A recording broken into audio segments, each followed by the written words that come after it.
Hey everyone. My name is Dana. My pronouns are he, him. Tonight I am running the last of our current run of Bump in the Dark, set in Silent Falls. I think we're on the cusp of solving this mystery or completing this hunt. We will do a quick round of intro from our players and their characters, and maybe a quick previously on snippet of what we saw last week to get us back into the groove. I see that the character keeper order has changed slightly since last week, so that is fair. So it means Puckett, you're up first. I would just like to note for the record that I did not change the character keeper order, but I will go first. My name is Puckett. I use he, him pronouns. I'll be playing Shanna Haste, who is the owner of the Dripping Dagger, and well, apparently something with Jenna. I don't know. It might not be one of those things that she wants to put a label on just yet. You know, it's new. It's new. But yeah. What else did you want to know? I guess that counts as a previously on, right? But if you Oh, wanted the to add any previously other on. detail. Previously on, she took a film crew to her bar and gave them an open tab and participated in karaoke, singing Pretty Poison's Catch Me I'm Falling very, very badly by any metric that you use to evaluate singing. Though I think you were caught while you were falling, so that counts as a win in my book. Okay, great. Thanks, Puckett. Mark, you're up. Yeah, I think I was caught falling actually while did I fall off the stage? I remember You that fell off the stage. yes, and was caught by Shanna and just love blossomed. Well, lost or something blossomed from there. I'm Mark. I use he, him pronouns. I'm playing Gemma Holwell. You might recognize the last name if you have played Silent Fall or Alice is Missing, or if you've seen any of this other series of Silent Falls that Dunn has been running. Gemma uses she, her pronouns. And last time, the big thing I think was that we stumbled across this crew, a film crew, that at first appeared to be just a murderer out in the woods by themselves. But film crew is shooting a student film. It's kind of a horror film in a stone circle. Is it kind of like a stone circle out in the woods? And very, very weird things happening out there in the woods, and lots of karaoke. And Gemma performed Rid of Me. I think we should all tell which song we performed. Rid of Me by PJ Harvey, badly, just like Shanna. And that's kind of the last on that I recall at the moment.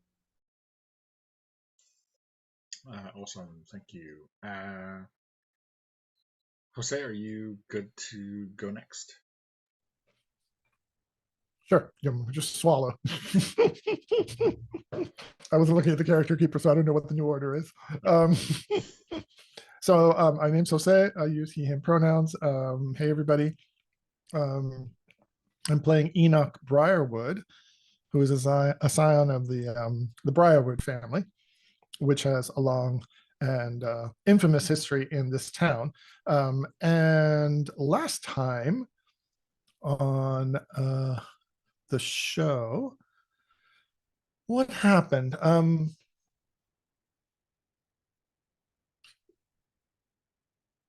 I think the other thing, we've already talked about what happened in the woods mostly. I think what happened back at the bar, there was more karaoke. And I believe Ronan convinced Enoch to sing a Red Hot Chili Peppers song with him, I think, just to torment Shauna.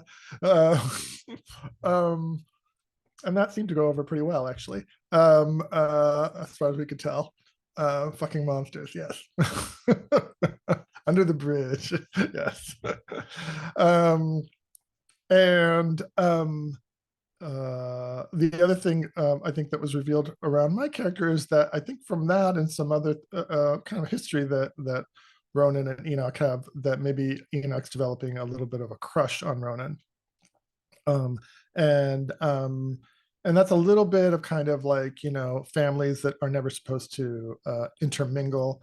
And so the ghost of his Aunt Ruthie is warning him off that particular line of affection. Is that what you would call it? And so we're not sure where that's going. And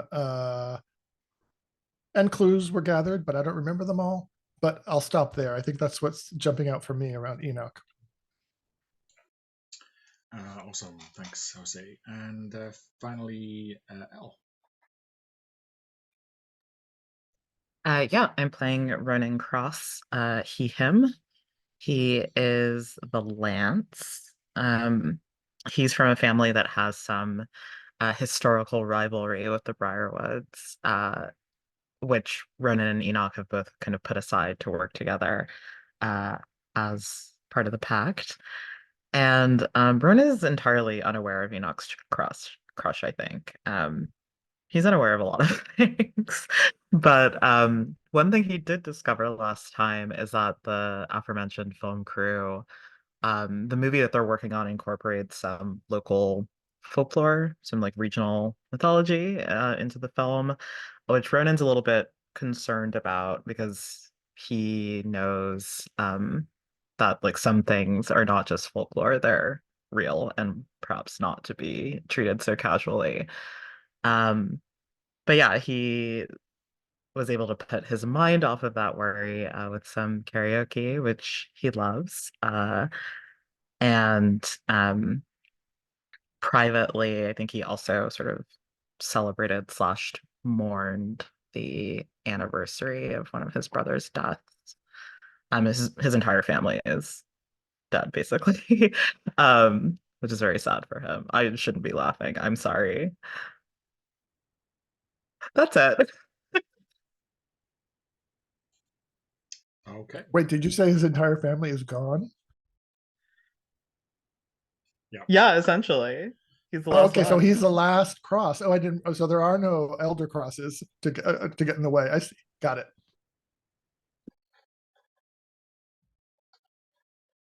Okay, awesome. So, yeah, I think you're left nursing hangovers the morning after. We've already kind of played through that. Um, that moment where we saw the repercussions of that entity's promised return, this unfulfilled promise. And yeah, I wonder how we see you meet up again. I know there was one specific NPC you were interested in tracking down, maybe to put the final cherry on top of your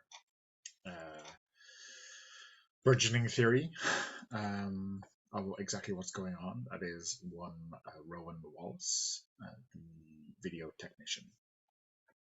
So let's go in. Let's start at the left to right, I guess. Again, I don't want to go reverse character keeper order to undo all of Elle's work. So, Puckett, how do you think we see Shanna spark things off with jumping back into the hunt proper?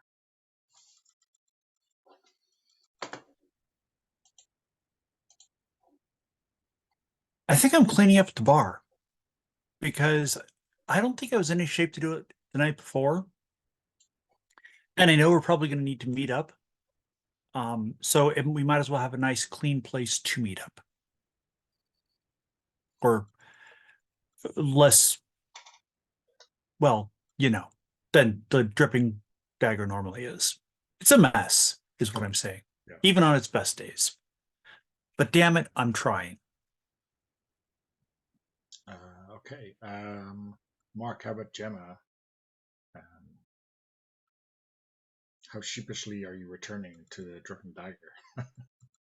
It's a good question. I think not sheepish. I think that Gemma is pitching in and helping out.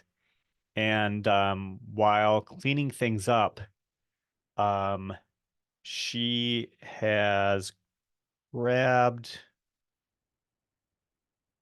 Fitzroy. I can't remember what Fitzroy is.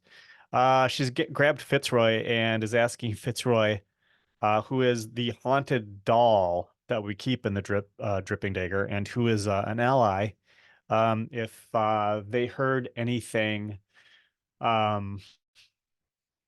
They heard anything interesting last night if they overheard anything from the film crew while they were here. But we can come back to that if that's a point of any point. Yeah. I mean, I guess if there's a specific action you want to trigger here or look for Fitzroy's advice, maybe you could always like flashback to whatever Fitzroy tells you in this quiet moment.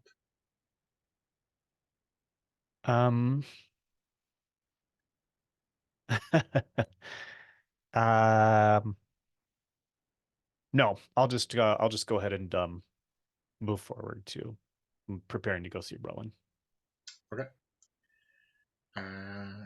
Jose, how about Enoch?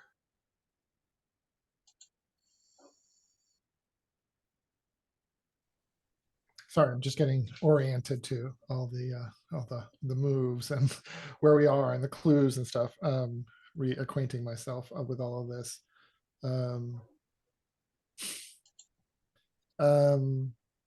So last time we saw Enoch, it was morning. He had woken up. He was playing around on his guitar and being reprimanded by his ghostly Aunt Ruthie.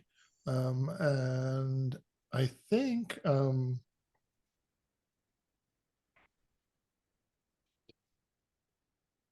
if we all want to get together, I could just come to the bar.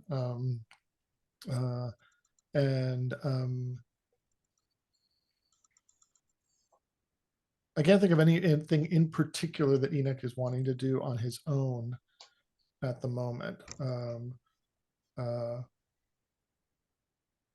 And maybe he's curious about what went down with Gemma and Shauna after he left the bar. And it's just kind of like poke his head in to see if he gets any good gossip.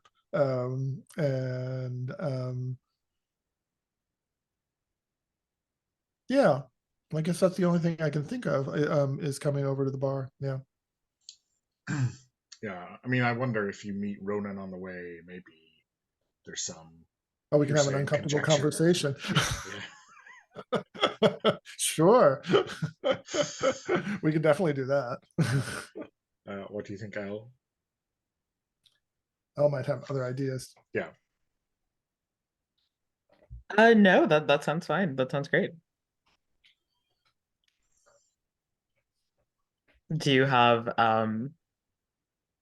like a framing in mind for the scene, Jose? I just got an image of a wide shot of the town, one of the drone kind of shots, and you can see the forest on the hills behind the town and also the shore. But as you come in, zooming in, you see that you zoom in on Main Street, and Enoch's walking in as if you were walking in from the direction of the forest, and Ronan is walking uphill slightly, as if he's coming from the shore. And I see us just kind of meet on a street that maybe is not far from the dripping dagger, and I see Enoch kind of wave at Ronan. Sorry, there's a Rowan and there's a Ronan, right? Ronan, and wave him over to walk together. Yeah, I think it takes Ronan. I'm also gonna make the Ronan mistake, so don't feel too bad about it. I think it takes Ronan a few seconds. Like his reaction's a little bit sluggish. Like he was like deep in thought, like something was on his mind. But he like perks up immediately when he sees Enoch and hustles over.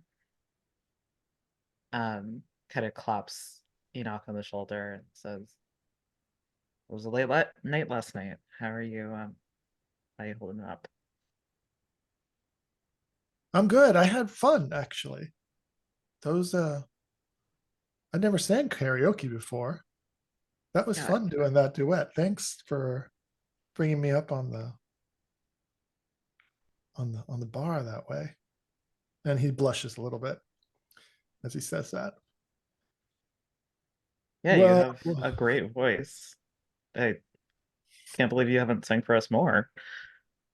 and then he blushes doubly hard, and then he says, thanks. What'd you get up to afterwards? Did you just head home? Yeah, yeah, basically just uh woke up early, um hung out on the beach a little bit. Uh Pigeon stopped by, which was nice. And you've met Pigeon before, I'm sure.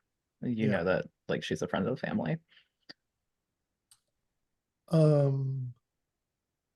So I was just thinking, since you came to the forest yesterday and the world didn't end, I was wondering maybe you could take me to the beach sometime and show me around.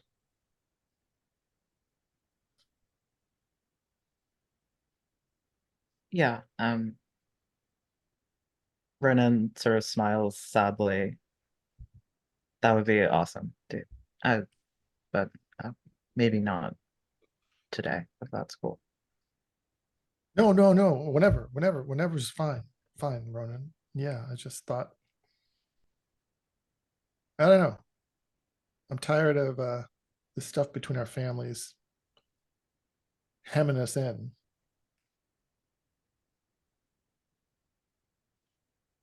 Even though, Yeah. my Aunt Ruthie's gone, to be honest, sometimes I hear her voice. Sometimes I even fucking see her.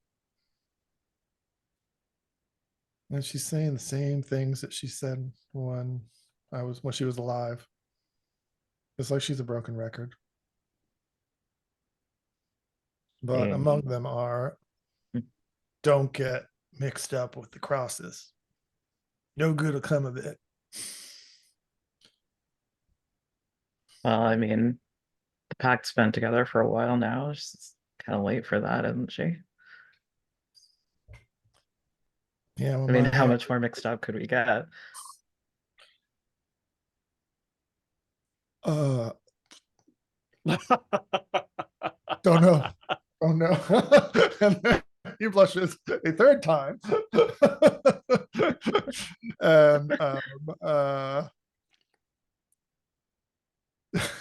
yeah, I don't know if there's anything mechanical here. Mechanical things don't really happen between the PCs in this game, right? I do have one thing I could do. Um, I think Ronan sees you blushing, and maybe you do look a little tired too because it was a late night. Um, he'll dig out a bottle of water from his backpack. He brought everyone bottles of water because he's considerate like that. But I do have a move called Holistic Healer. That says I can connect with someone during a hunt to treat one of their conditions.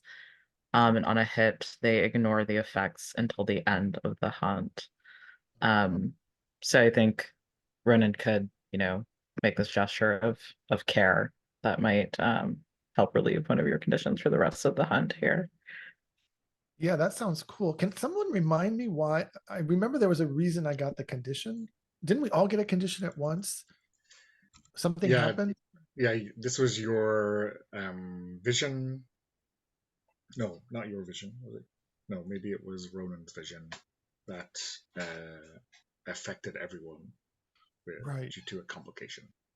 So, Because I remember I yes. took Afraid for some reason. There's something that spooked me about something that went on, but I just can't remember what it is. So I'm just thinking about it in terms of the context of this move. But anyways, I don't have to know the details, I guess.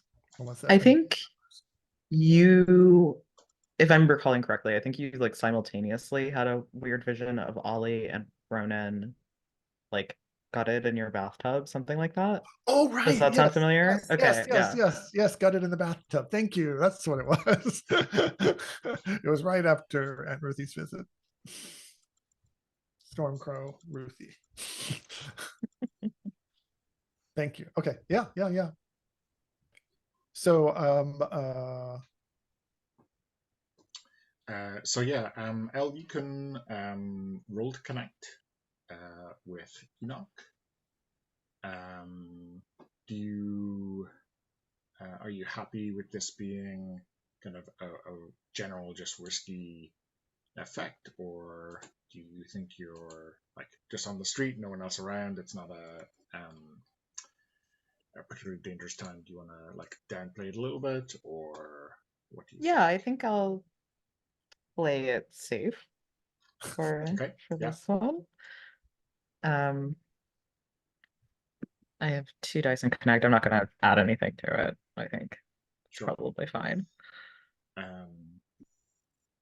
So yeah, I think with the reduced effect, maybe now the way it says ignore the effect until the end of the hunt. I don't know whether that means that we would still essentially leave it ticked but ignore it until. Seems like we're very close to the end of the hunt anyway. So maybe, yeah, I'm not sure. Maybe. Yeah, my reading of it is that Enoch would still have the condition, but Yeah. he wouldn't be subject to the disadvantage to Yeah, mind. Yeah, I can't think of a good way to reduce the effects of that, given that it's going to be so short anyway. So, yeah, maybe we'll just leave it at standard, if that makes sense. Okay, cool. Okay.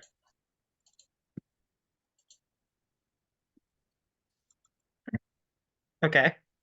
I rolled a miss. That's fine. Wow. Well, after last week, I think you were due.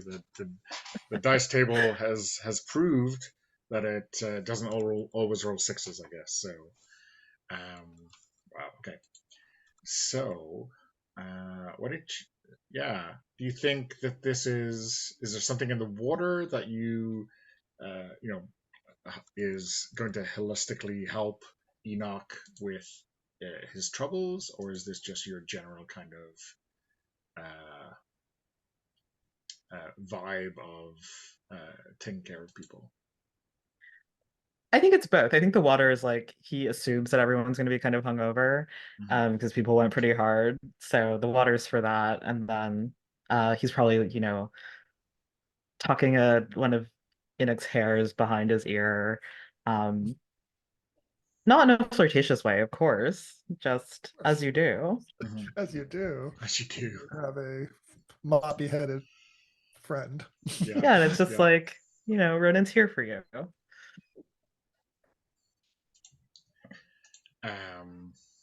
Yeah.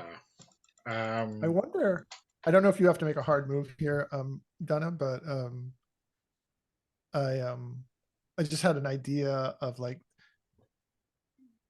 somehow Enoch's psychometry power going a little awry on the bottle somehow, and seeing something maybe he's not supposed to, or something that scares him, or something bad. I don't know where you filled the bottle, Ronan, whether that's a special place. I don't know, something. Yeah. So that's just an idea that Yeah. I occurs. mean, I'm wondering if the water is from a spring by the beach, and of course Ronan doesn't think twice of this kind of briarwood aversion to this kind of thing.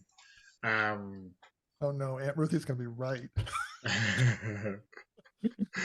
Fucking right.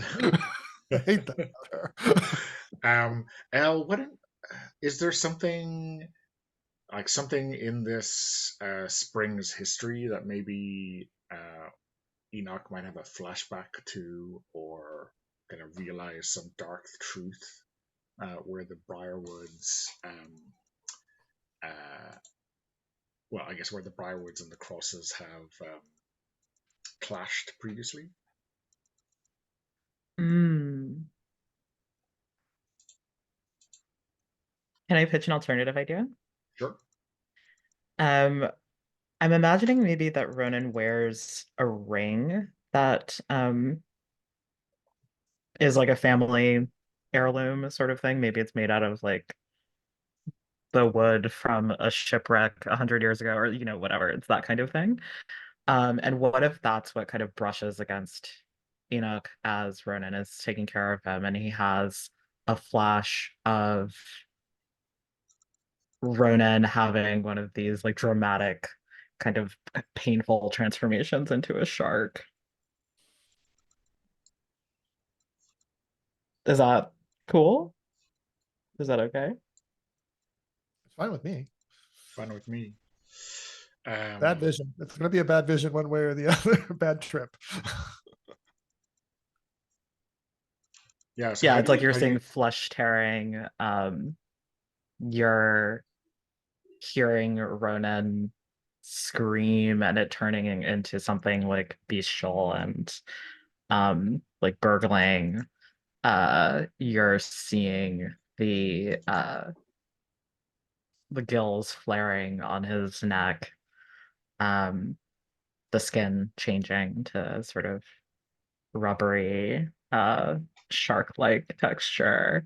You're getting like all of these like isolated flashes that like maybe don't immediately add up to Ronan can turn into a shark, but it looks like something pretty bad has happened to But him. it's something really bad is happening to Yeah, Ronan. yeah, yeah. I'm seeing it in these kind of electric kind of flashes,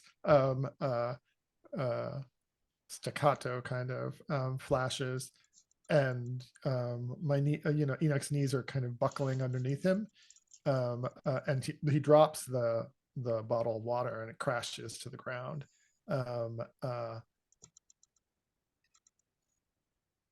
And I think he collapsed onto the sidewalk there for a second, panting. And I don't know, Donna, if you want to give me some kind of mechanical effect from that. I'm not gonna hit you worse me. than you already have it, but right behind you, like you're walking down Main Street. The library is maybe across the street from you. You see, all the lights go out. Maybe not you, but maybe Ronan. Ronan. If they're looking past you for a moment, yeah, all the lights just flare and then die out in the library across the road. So I'm checking a few slices of the pie of the countdown clock. Countdown clock. Did we say that we're near the dripping dagger? Because if so, Ronan's going to like make sure Enoch's okay, and then like dip into the dagger for a moment and ask for Shanna and Gemma's help Yeah, with I think it's Enoch. just at the end of the street, so it's Yeah. So you leave Enoch there on the sidewalk. Well, he says like, dude, like I'm gonna be right Horrified back. Like, state. don't move. Like, Mhm. And Enoch's eyes are huge, and he's just looking at you. He's trying to make sense of what he just saw. Yeah. Let's cut to the dripping dagger before we get back to Enoch. Then, Al, why don't you? Sorry, Mark and Puckett. I guess I wonder what you're up to when Ronan bursts through the door. Think we're working? I think if with your permission, Puckett, I Sure. think maybe they're actually engaged in a kiss when the door opens. Okay. I'm good with that. Which one of us is sitting on the bar? And which one of us is standing? I'm standing. I think that Okay. Gemma stands and she's hoisted Shanna up onto the bar. Yes. Yeah. I mean, probably much to Ronan's relief, Like there's a lot of hair in the way, so you don't necessarily have to see this. I mean, Fitzroy is looking directly at you.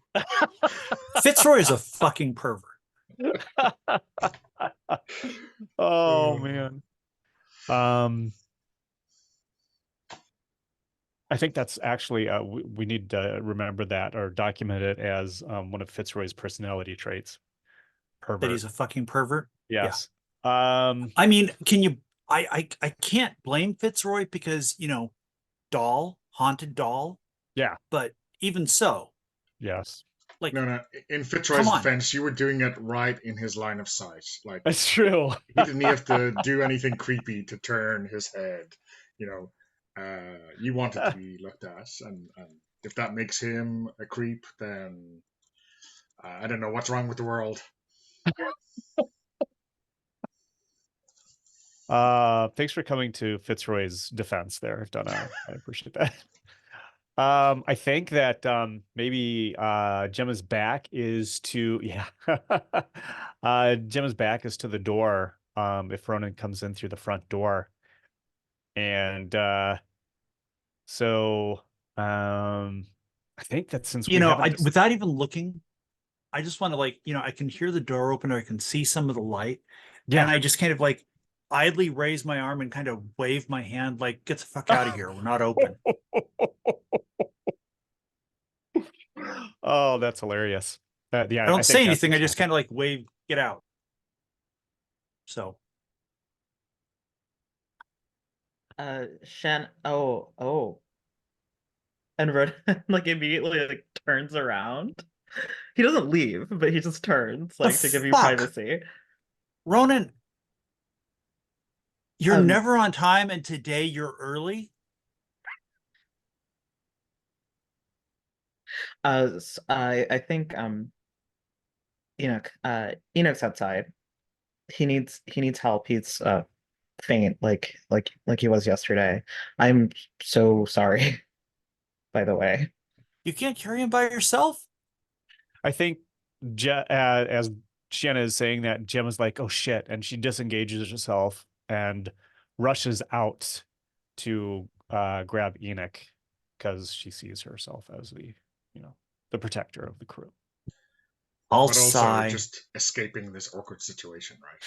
Well, no, that had nothing to do with it. I'll sigh and hop down off the bar and say, you're not getting overtime, Ronan. I was trying to make up for being late yesterday. And all the other days? What, you're just trying to make up for everything all at once? Yeah. Listen, I won't say anything to Enoch if you don't want me to. I won't say anything to anybody. What, that you're early? No, that you and Gemma. Oh. Hey, I don't give a shit. Ask Jenna. I mean, Gemma, I don't know, Gemma might care, but let's go get Enoch in here. We'll get, I don't know, I can probably mix up a Bloody Mary or something like that. Something that's closer to actual food, or let's just get him in here. I think maybe some water would be good. And it's following Shanna out. It's I don't think he needs alcohol. I can make him a non-alcoholic Bloody Mary. It's just tomato juice and celery and some pepper and Worcestershire sauce, and we'll figure it out. I mean, if Shanna makes a non-alcoholic Bloody Mary, does she lose her self-respect or license, or or both? I don't think you'd get served. I don't think you'd lose your liquor license over serving a non-alcoholic Bloody Mary. Just her self-respect, then. Okay. I mean, maybe, but I mean, literally, vodka translates to water of life, so I could still give Enoch water of life. Yeah.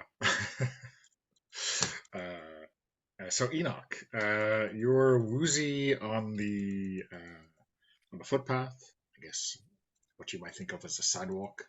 Oh, is that what they're called? Yeah. And your cousin, Killian Briarwood, who's a park ranger, Oh, right. helps you to your feet. He is carrying a box of donuts, but says, "Hey, man, how are you doing?" Oh, Killian. I'm okay.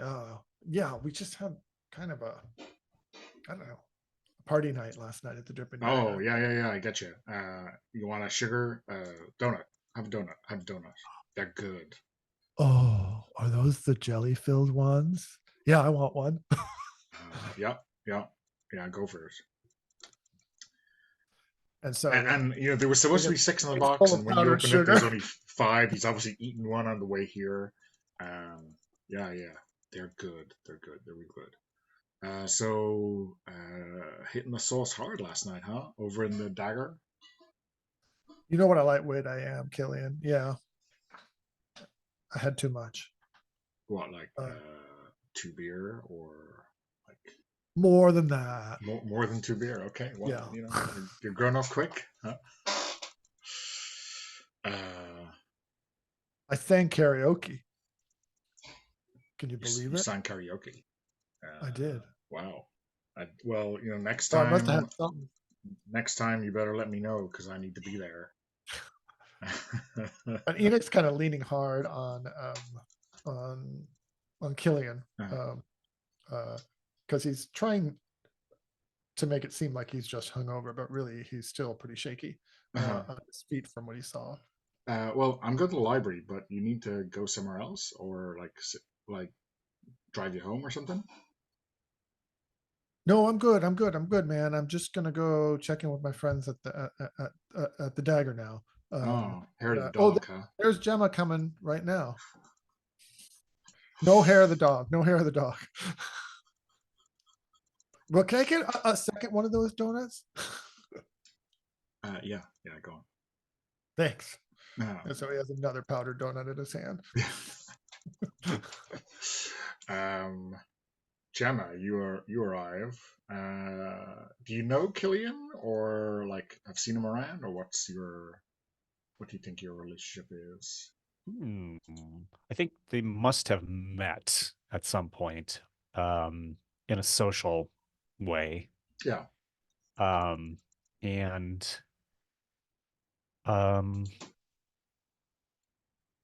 so they know each other, a little bit by name anyway. And so Gemma says, "Hey, Killian, Enoch, they said that you fell down." He's such a lightweight. Like, come on. He had like 3 beers last night or something. Oh man. Hey, can I have a donut? Oh, these two are mine. Right. No, but he's got that's a box full. Yeah. Sure. Yeah, take one. Okay. So she stuffs the donut in her mouth and gets her arm under Enoch and away from Killian. Says, "All right." And then is gonna try to walk Enoch back inside. And Enoch waves to Killian and says, "Have a good time in the library, man." Yeah, And he 2 winks at donuts him. is a lot less impressive in this box now than when I left the donut shop. Okay, no problem. You take care, Enoch. You know, give it a week before you get completely drunk again. You gotta take it easy.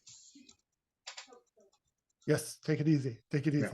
And he stuffs the second donut into his mouth. Okay, so yes, Shanna and Ronan show up at that moment.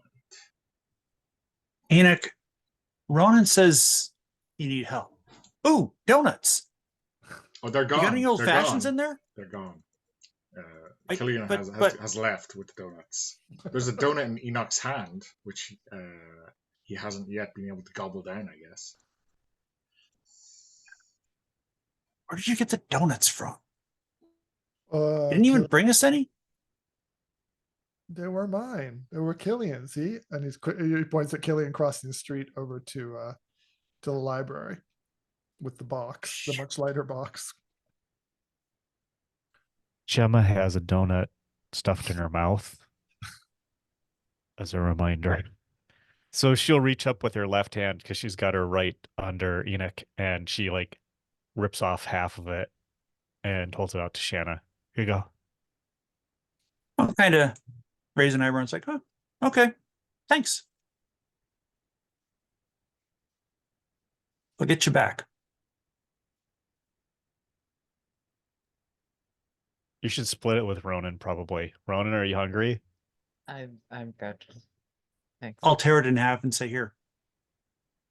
It's a quarter of a donut now, but still sugar.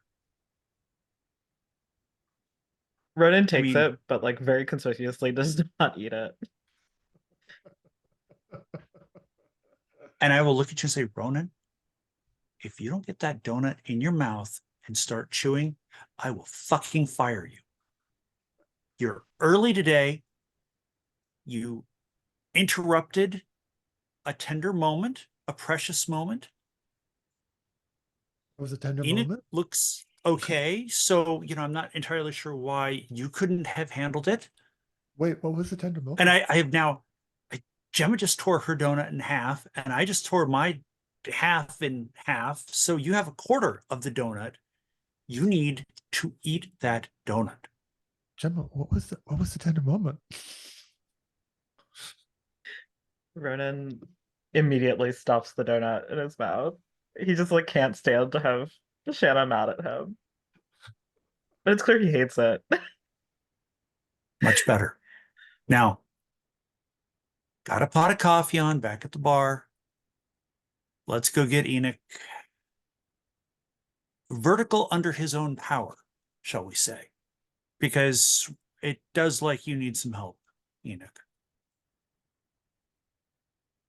And he turns to Ronan and he says, Ronan, when that all went down, did you?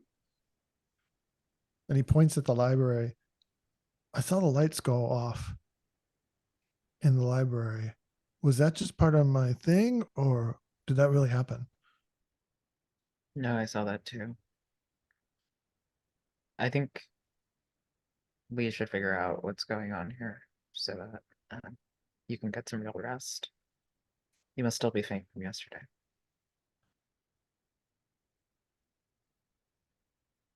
Yeah. All right. So just to clarify, nowhere else in town appears to be affected, just the library. Just to make it's specifically foreboding. Not, oh, the power is cut out again in town. And yes, the donut shop is safe.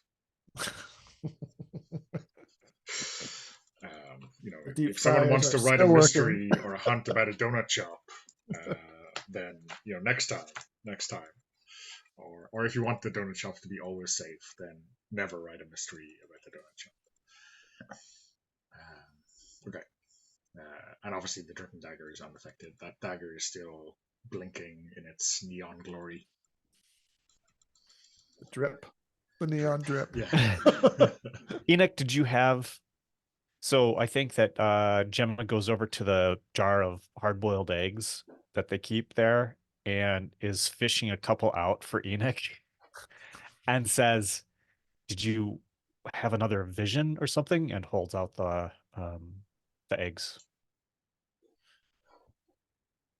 And he says, he looks at Ronan and then he looks back at Gemma. And so just so I know, Ronan, it's not generally known that you turn into a shark, right? Amongst the us. Or do we It know? is night. Not. It is It not. is not. It is not. That's what I thought. That's what I thought. And he says to Gemma, yeah, I did, but it's so jumbled. I can't make sense of it. I don't know why it happened on the street there. I don't know, Gemma. And he looks at Ronan. is trying to make eye contact with him, like to say to give him a look like we need to talk. But he doesn't say anything to Gemma at this moment about the details of the vision.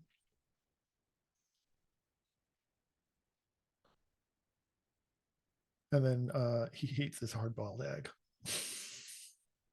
Healing +1. After I see you down the first one, I kind of lean into Gemma and say, you know that I didn't buy a new jar of those, right? Been here a bit. Those eggs have been pickled since 1874. Like that's left over from Fitzroy's when doing. Ruthie owned the place. Gemma gets kind of a disgusted look on her face, and like slaps the other one out of Enoch's hand. Now, one's probably enough right now. You shouldn't overdo it. Hey, they taste a little funny. Are they pickled or something? A little whiskey fell into the bottle, the jar. Sorry, just we don't get a lot of people eating them, so I didn't worry about it too much. Kind of decorative, the sort of thing you should, well, maybe not should, but the sort of thing that people expect to find in a bar like this.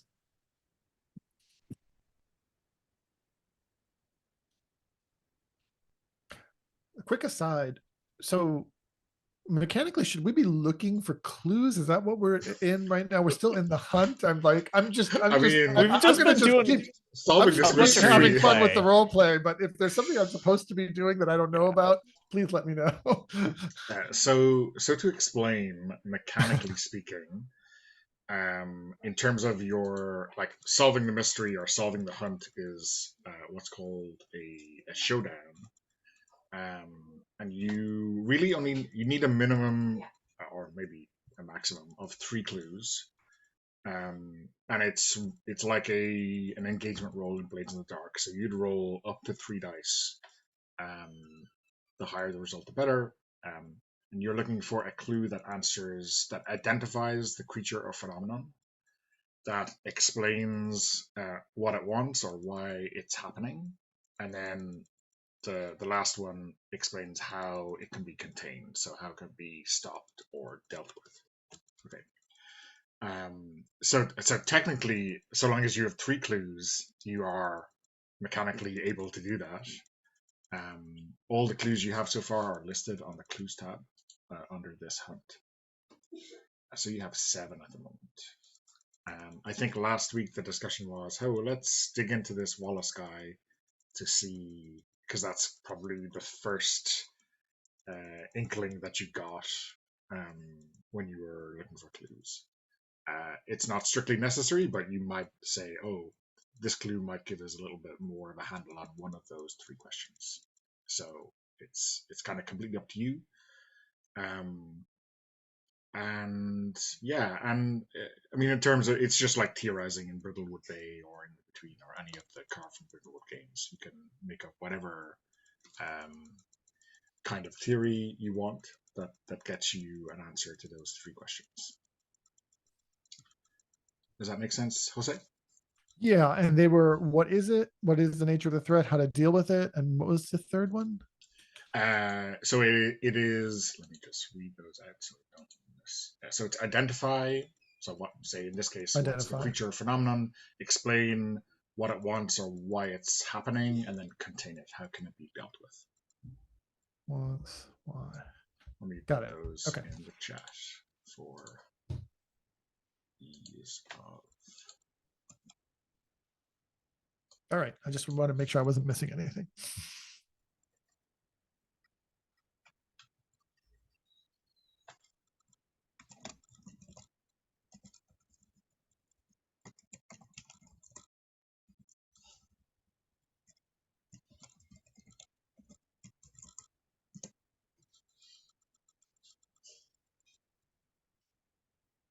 Okay.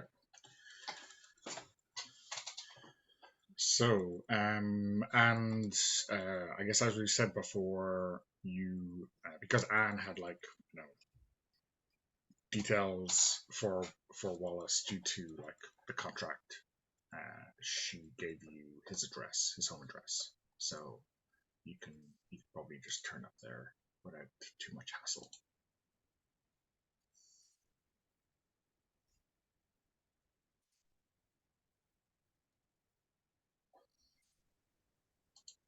That sounds fine. The suggestion that Mark made in the chat. Yeah. Okay.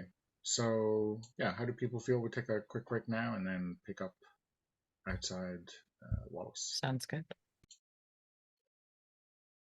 Okay, so we're back, and I guess cutting to Wallace's house. I think it's a small, pokey, maybe like an old terrace house that was part of the mining housing.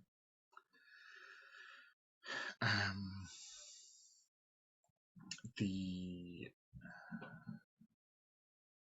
Yeah, maybe let's set the scene here a little bit.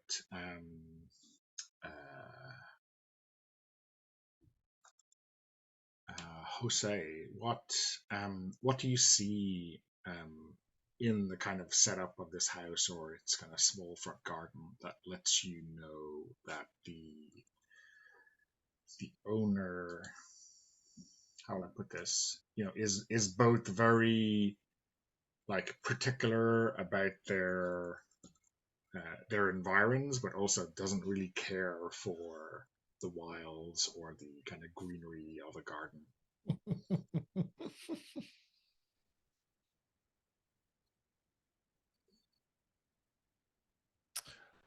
I think we see kind of a very nondescript but well-groomed lawn.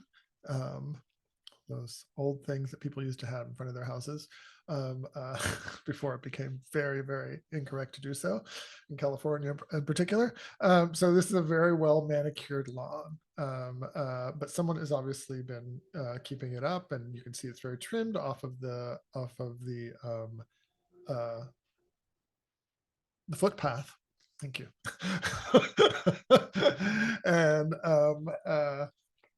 And then there are annuals, like very generic, like I don't know which annuals they are, little begonias or something, that are all in a row, that obviously not a lot of thought has been put into buying them, and you can tell that they've just been planted there and for looks. And so, but they are also kind of wilting, like they haven't been watered recently. So that's what I see in the front yard as we're approaching.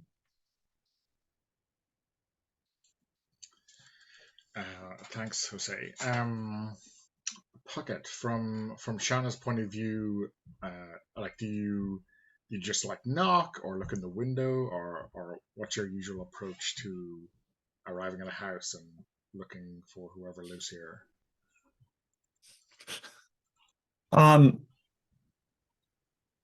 How much do we think Rowan is involved with this?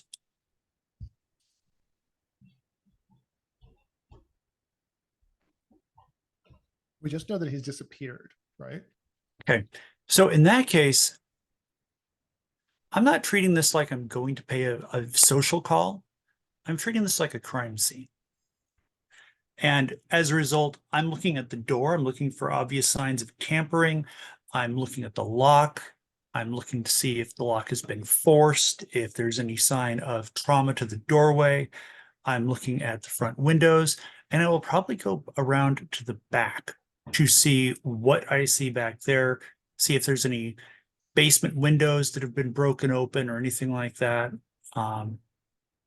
Basically, anything at ground level that would provide easy access to this residence is something that I'm looking at to see if there's a sign of entry. Okay, so I described it as a terrace, but maybe it's at the end of the terrace and you can just go around to the backyard easily enough. So That's a good bunch question. of yeah, sorry, Are you talking row houses? row houses. Yeah, yeah. Okay. Oh. All right. In that case, I'm looking at the front windows and the front door for obvious signs of tampering. If there's any basement windows that are visible from the front, I'm looking at those as well. Mhm. And if I don't see anything, then I'm going to reach around in my pocket and pull out a couple of tools that don't look legal and go to work on the lock. Sure. I think in the basement window, when you look in, you see all of these hanging ribbons, um, and they're translucent. You can kind of see light behind them. How does it make you feel? Um, is it just weird, or does it give you kind of any sense of foreboding? When you say ribbons, are you talking about like the kind of ribbons that are often on like an air conditioner to show that it's on, or are you talking about like 6 foot long things hanging from the ceiling? Yeah, so I think if you look kind of closer, maybe they look like film. So not those really thin air conditioner ribbons, but something Okay. kind of more substantial. Yeah, And you said they look like film. yeah. Can I actually see that they're negatives, or is this something more like an epidermis that's been stripped off something? Um, yeah, I mean, I think if you kind of look at it, you stay there in the window looking and trying to get a really good glimpse of them, maybe after a few minutes, you'll see something that tells you that they are, film negatives, essentially. Okay. Well, that's better than I was afraid of. And yeah, I'll get to work on picking the lock.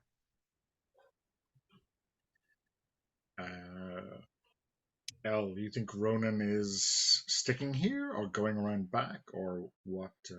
What are you interested in doing?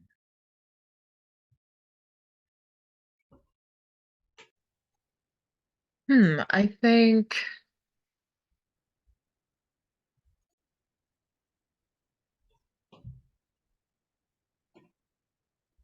I think Ronan's worry is that this person is in danger and that we need to be like getting inside as quickly as possible, especially after the weird like film hanging from the ceiling. It seems odd, it seems off. But I think he'll probably just help Shanna here. We're not quite at breaking windows level of urgency yet, I don't think.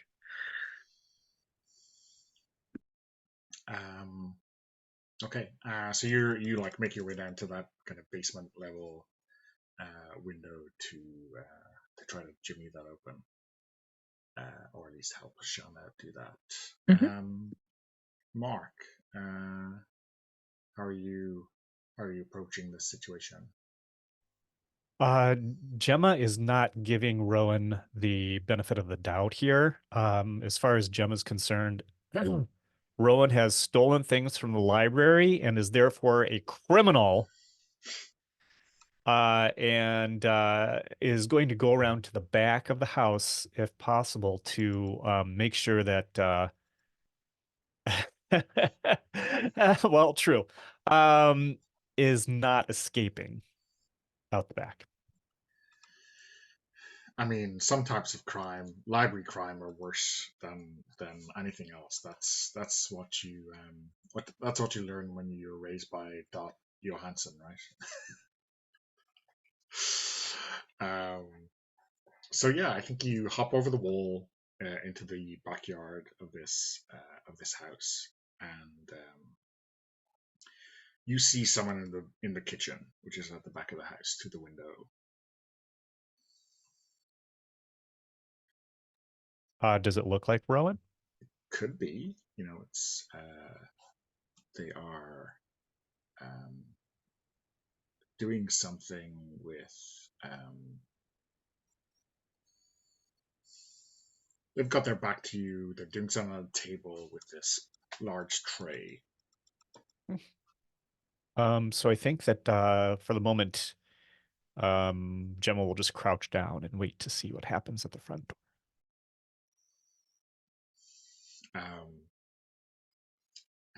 And yeah, he turns and looks a little bit. His bloodshot eyes, his kind of lack of sleep is apparent from his visage, but otherwise he looks quite neat. They look quite neat, sorry, in their appearance. And they put this tray into an oven, you reckon, just the way they walk over towards the side of the kitchen and stoop down. They're putting something in an oven.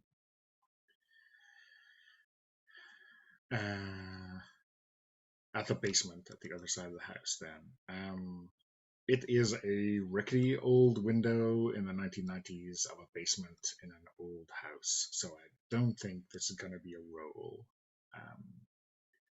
unless you're going for like no trace of this having been broken into or anything like that. Pocket?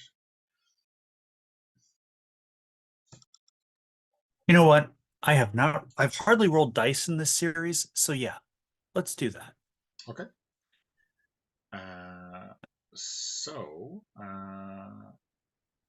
I guess breaking and entering.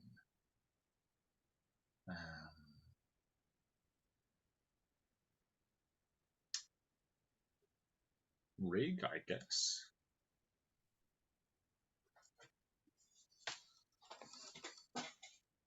Rig, huh? Yep. Yeah, well, that figures because I have 0 points in rig. But can I make a case this is crime scene investigation? I don't think so. Yeah, looking He's for been clues. missing. You're trying to break in to I'm somewhere trying and to not break leave a in so we trace. can find clues. Okay. Well, when you break in, you can find clues. All right. So I get what? 1 die just because, right? Nope, you get 0 dice because. Okay. Anybody got a devil's bargain they want to offer? So you get 2 dice, if And you I'm get the remembering this correctly. lower- And you have to take the lower if you don't get a help or something. If somebody gives you a help, then you will get a die. If you push, you'll get a die. If you take instead a devil's bargain, you'll get a die. Is that correct? Yeah, Oh, there's and Ronan. Ronan went down there specifically to help you, so I think that is Okay, given. awesome. Yeah. Thanks, El. If I it do also isn't- have an idea for a devil's bargain if you'd Okay. like to hear it. I would love to hear it. Please make things worse. Because I remember at the very beginning of the series, we had we You're established still that you were being being followed. followed. You're still being followed. Yeah. My thought is that no matter what, you realize the film strips, they're all depicting you. Like it's filmed from, the camera of the person who's been following you. Which may be Rowan or maybe someone else, who knows?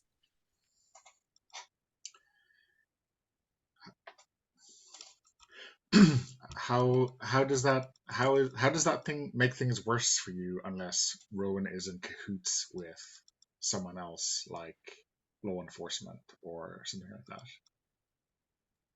I mean, what if Rowan is in cahoots with whatever it is we're hunting? I mean, clearly somebody's been stalking me. Uh-huh. So I think no matter who they're involved with, that's not good for me because now I don't know why I'm being stalked and there's all these photos of me. I think that would put me on edge. Sure. More okay. on edge. Yeah, more on edge. Maybe it's blackmailable material on those films of you. Jose, what exactly about Shanna implies that she does things that are not blackmailable? Okay, so all her activities are blackmailable. Got it. Yeah. That can get expensive, Shauna. Okay. Okay, so that is a devil's bargain, or sorry, a deal with the darkness in addition to the help that Ronan is giving. Okay. So that is... Anybody else have an idea for a deal?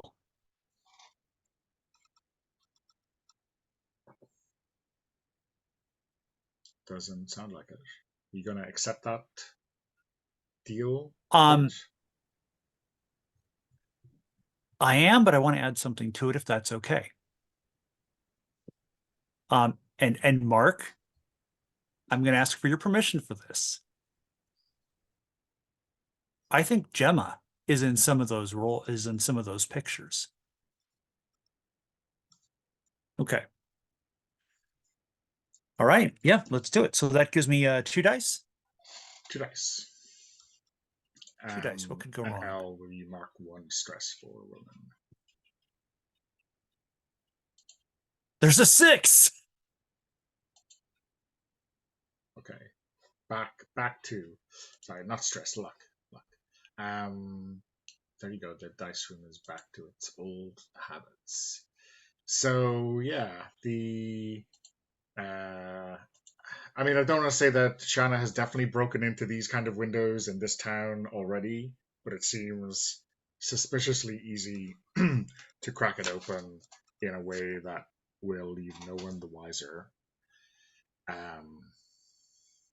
And yeah, you climb in, and yeah, this entire basement is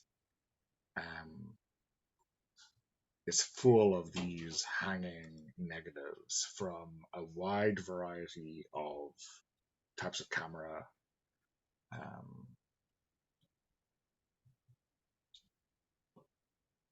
And obviously at this stage, it's kind of very difficult to tell exactly what's on here, but maybe the light catches 1 or 2 frames, and the unmistakable silhouette of the dripping dagger is in a few of them.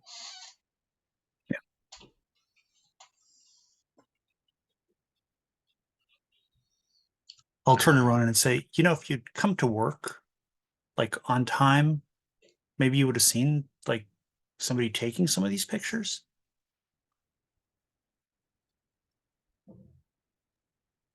You're blaming me because you have a stalker? No, I'm not blaming you. And Ronan, I think, is looking very, like, we're already in, right? Like, Yeah.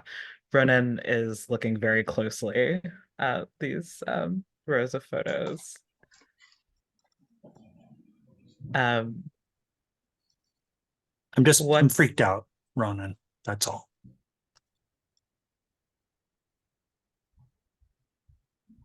I'm curious what the most unexpected or perhaps incriminating thing that Ronan might see on one of these negatives is. I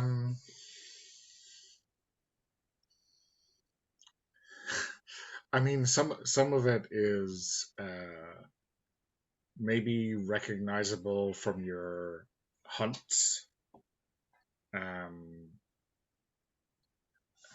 but there's like one there which again isn't. I mean, maybe this is the only illegal thing you've gotten up to recently, but like serving Enoch, who is maybe not 21. I don't know. I was just going to ask if maybe one of these film strips is pictures of Gemma and I kissing this morning. Depends on how weird you want to make it. Yeah, let's go weird. Yeah. So, I mean, there's really no way that anybody could have taken those pictures, and there's certainly no way they could have been developed this quickly, but yet here they are.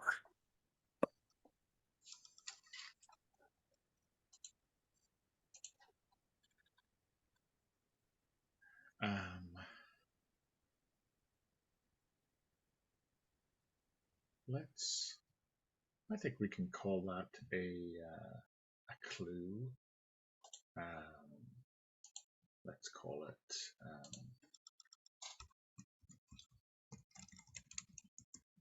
impossible photography or something like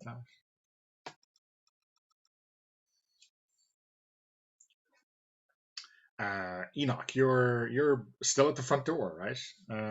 Yeah. So everyone else has taken off, right? And I was Yeah. watering the begonias with my water bottle.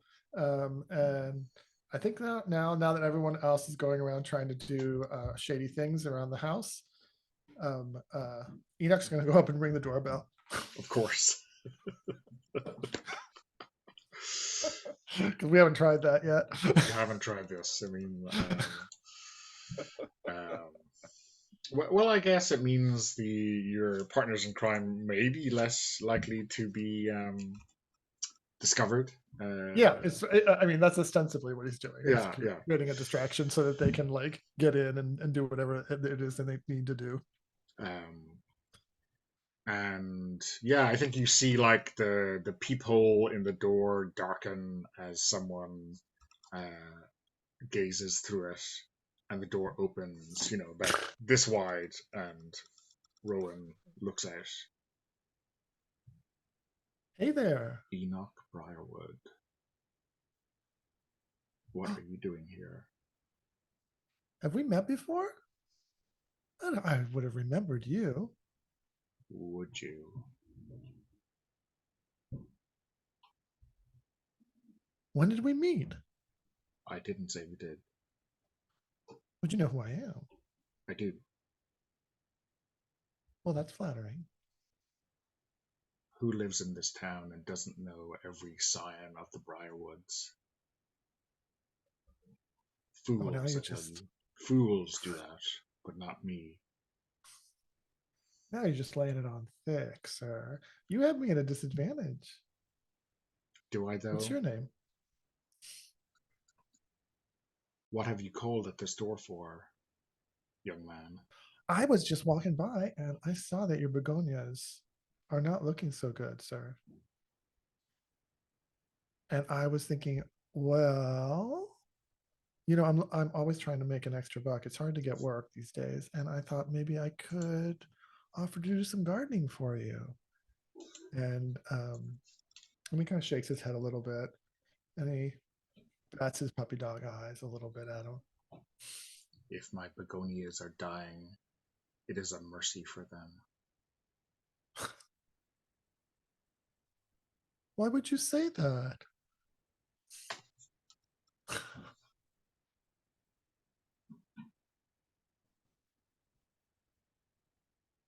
Are you quite all right? You don't. Oh, sir, I still don't know your name. I'm Enoch Briarwood, as you already said. What's your name? I think you may need to be charming to sway this skeptic. The suspicious skeptical. I'll do my best. Okay. Let's see. It's a sway, huh? Okay. It sounds like a sway to me. Influence with smarts, charms. Yeah, that's it. Yeah, that makes sense. So I think it's risky as a starting point. Can I somehow get my trust me in there move? I'd have to open up honestly and make yourself vulnerable to them. Yeah. So what are you giving that maybe you shouldn't in order to make them trust you?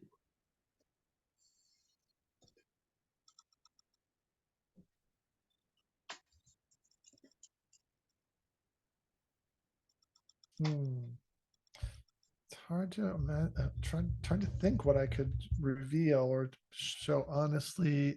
I make myself vulnerable to them. Well, if you want to come inside for a cup of tea.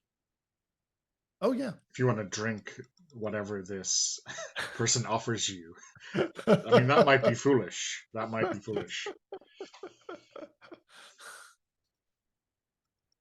Do you want to go into the lion's den? Oh, I'm sorry, Mark. Enoch is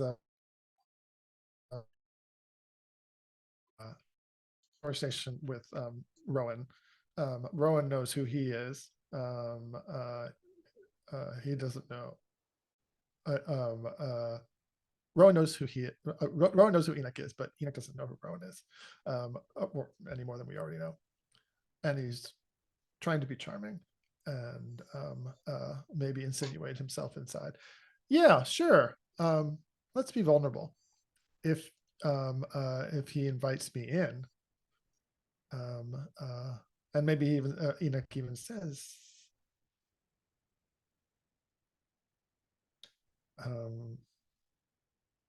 I used all my water on your on your begonias here, and I'm awfully thirsty. Is there anything you could offer me? And they like pause silently for what seems like too long a time, and then, of course, please step in. There's the kettle is The on. spider to the fly. Yeah. So they lead you through to the kitchen, and maybe because Gemma is around the back, you see them picking up from the kitchen window, but Rowan doesn't. And it's quite a nice, homely kitchen. There's a teapot on the stove. And they pour you a cup, like a proper teacup, not a mug or anything like that. So I don't know when you want me to roll. You tell me. Yeah, you should roll The now, moment comes. given that you are taking tea. So yeah, I guess sway as a start. Not sure anyone is in a position to help you. You could push your luck if you wanted to, but you're getting that increased result regardless. Okay. Why don't I go, unless someone wants to offer a devil's bargain? What's really in that tea? One way or another, Rowan is going to become infatuated with you, probably in a fairly unhealthy and sinister way. A dark infatuation. Yeah. You're going to have a hard time getting rid of him. Getting rid of him. Yeah. And that's not just today. That's going to be from now on. From now on. Yeah, he's going to start finding out where you like to hang out and showing up there. It's just making things a little bit more awkward and difficult for you. Sure, like if you're on a date.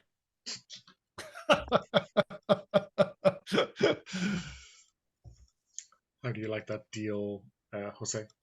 I'll take that. Okay. So that's 3. And if I push my luck, that's 2 luck. Is So that what it is? So you cannot push your luck and take a deal. Oh, you can't do It's both. one or the Okay. other, Okay. yeah. Okay. It's one or the other. Okay. All right. So And you I can don't push think your luck and anyone- not have this stalker on your tail also. Oh, I could push my luck instead. Yeah. Now, yeah. luck, does it revive at the end of a hunt? Is that what it does? Yeah, so there's a downtime action you can take To take luck off. Okay, to seek solace, Yeah. which is how you get rid of some, if not all, of that. Well, I kind of like the deal with the darkness. Is that what it's called? Deal with the darkness, yeah. Yeah, that sounds like more narrative fun. Okay, so that's 3 dice with enhance. So risky 3 dice With the bump, right? with the bump to your result. So Yeah. All right, let's see what you'll be happens. fine. You'll be fine. It'll be fine. Everything's gonna be great. There's a 4. Which 2 means it's a fours, 6, right? Because of your bump. right? So Um, it's a strong hit then, right? yeah, it's a strong hit, not a crit, just a strong hit. Okay.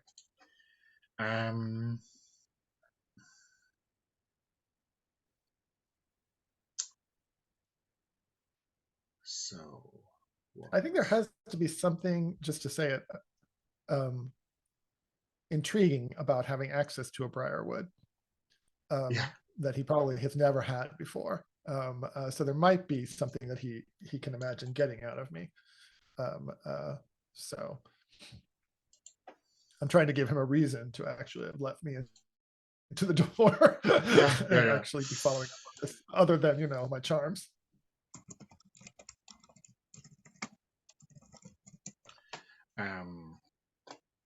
So yeah, he sits you down at the table and pours you the tea, and they kind of look at you like, obviously familiar with you, but looking at you like they haven't seen you from this angle before. And like the And I see Briarwood. Gemma looking over the windowsill, right? Yeah. just over their shoulder, and it's like the Briarwood knows. It's, like looking at you from different angles. I say, what? So my name is Rowan. Rowan Wallace. Good to meet you, finally. And I'm a video technician, an archivist, and collector. I have been researching the history of the Briarwood family over many years. That's a big topic. Discovered anything interesting that I should know about? Wow. My family's gotten up to all sorts of things in this town. I think I only know the tip of the iceberg. And yeah, they like bring you into the front room. And there is as he leads the way, Enoch waves to Gemma. And this is like a home cinema kind of setup, with a large shelving unit of various media. Well, this is my collection. I've been digitizing what I have been finding. And I think Enoch walks up to the collection and starts going over it with his hand, like the titles, and his shirt kind of lifts up, shows a little skin there at his waistband, and saying, "Wow, can we watch something?"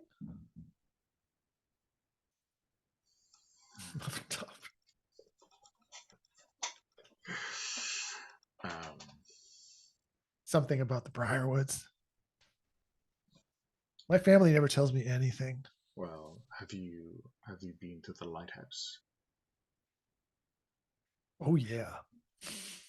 Well, hold on to your socks, as they say. So downstairs, the temptation to lean over and hold on to my socks.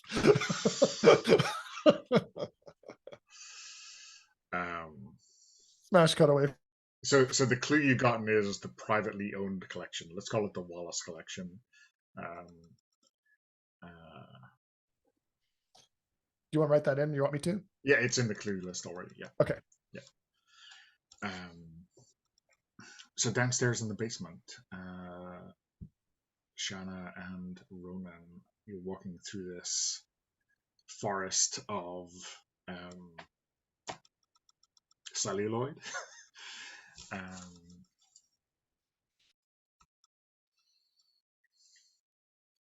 Each frame you look at is not about Shanna, but there are many here concerning her. I want to study this. Mm-hmm. And I would like to use my crime scene investigation move to get an extra die. Okay. And then sorry, is this a crime scene? I feel like it's a crime scene. I'm being surveilled. Okay. Ronan, do you want to help again, or Yeah, I can do. right? And then any ideas for a deal with the darkness?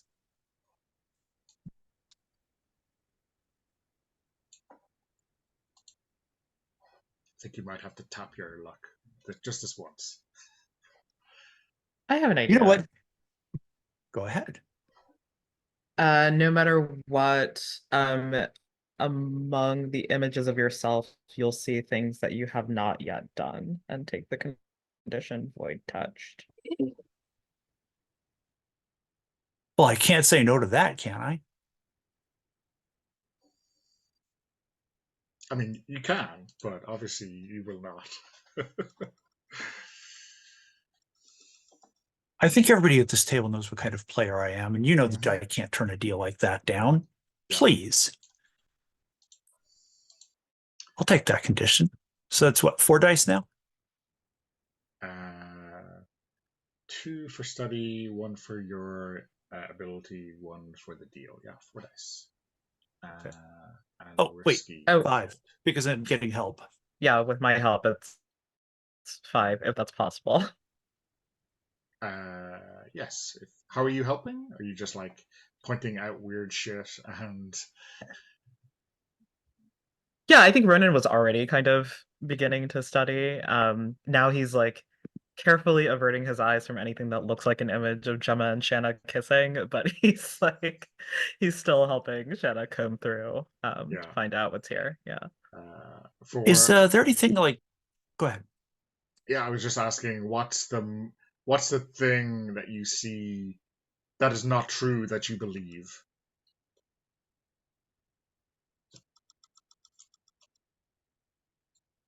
Are you asking me or are you asking Ronan? Oh, for Ronan, yeah.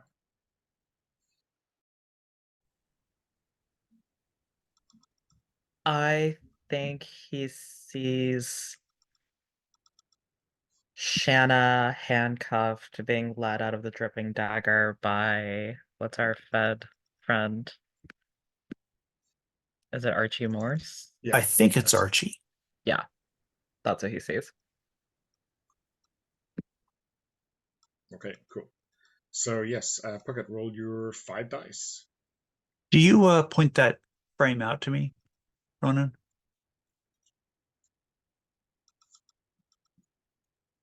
I don't think so, because I think he's afraid of what his part might be in that perspective future.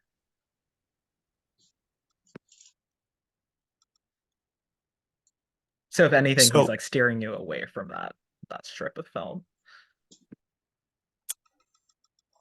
so Dunn, I have a question. Is Mhm. there is there a mechanic in here like trading position for effect or anything like that, or not? So if you are not happy with risky, you can go to steady for a lesser effect, or you can go to desperate for a greater effect. It was desperate. How are you making this desperate? How are you going further than you ought to? I mean, Ronan just found film of me being let out of my bar in handcuffs by a Fed. Doesn't that feel like it should be desperate? No? Well, that is something that did not happen. Yeah. Oh, well, So yet. sure. I think after finding some things that I know I haven't done yet, I might be making a little bit more noise than I should be. Okay. Okay. So essentially, almost ensuring that you are discovered. I've gone from trying to quietly search to not quite ransacking, but you know, Mhm. I'm a whole lot closer to tossing the pit, to tossing the place than I am to delicately searching things. Okay. So so yeah, mark a hope, because that is the usual rule for XP and desperate actions. I don't think we've seen a desperate action. Okay. Um, Where is hope? Down the bottom below your connections. So, Yeah. hope. Okay. So yeah, I'll roll your dice, and it is desperate.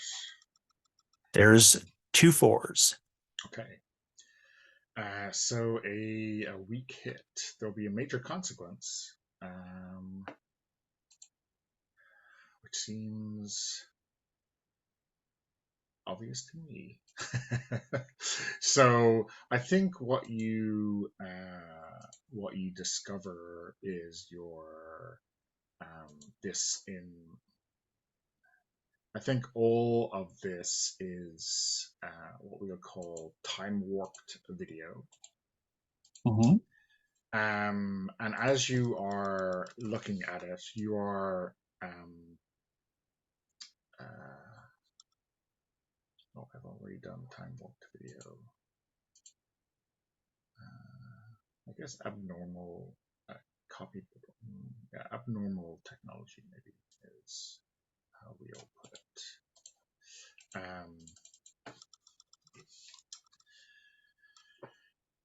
You are seeing not just things that have not happened at all in the future, but things in the past that have happened to you, but are not the way you remember them. And some of these might be like, if you have home video, you have definitely like seen this many times, and you know this is not the way that it's happened. Instead of it just being, oh, this is some creepy memory lapse. This is definitely very strange. And as you sort of make more and more noise, the end of the room flashes.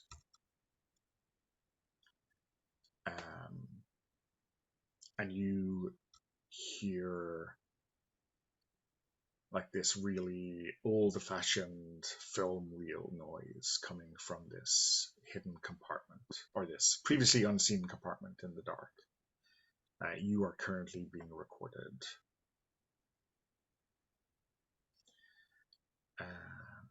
Right back, you see Gemma, you see Rowan stand to their feet suddenly.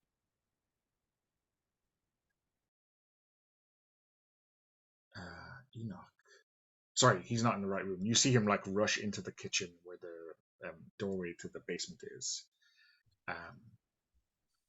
and open it, and you see this eerie light play against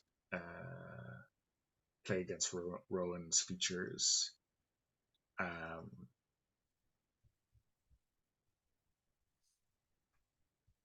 Enoch, you're left alone in that room by yourself.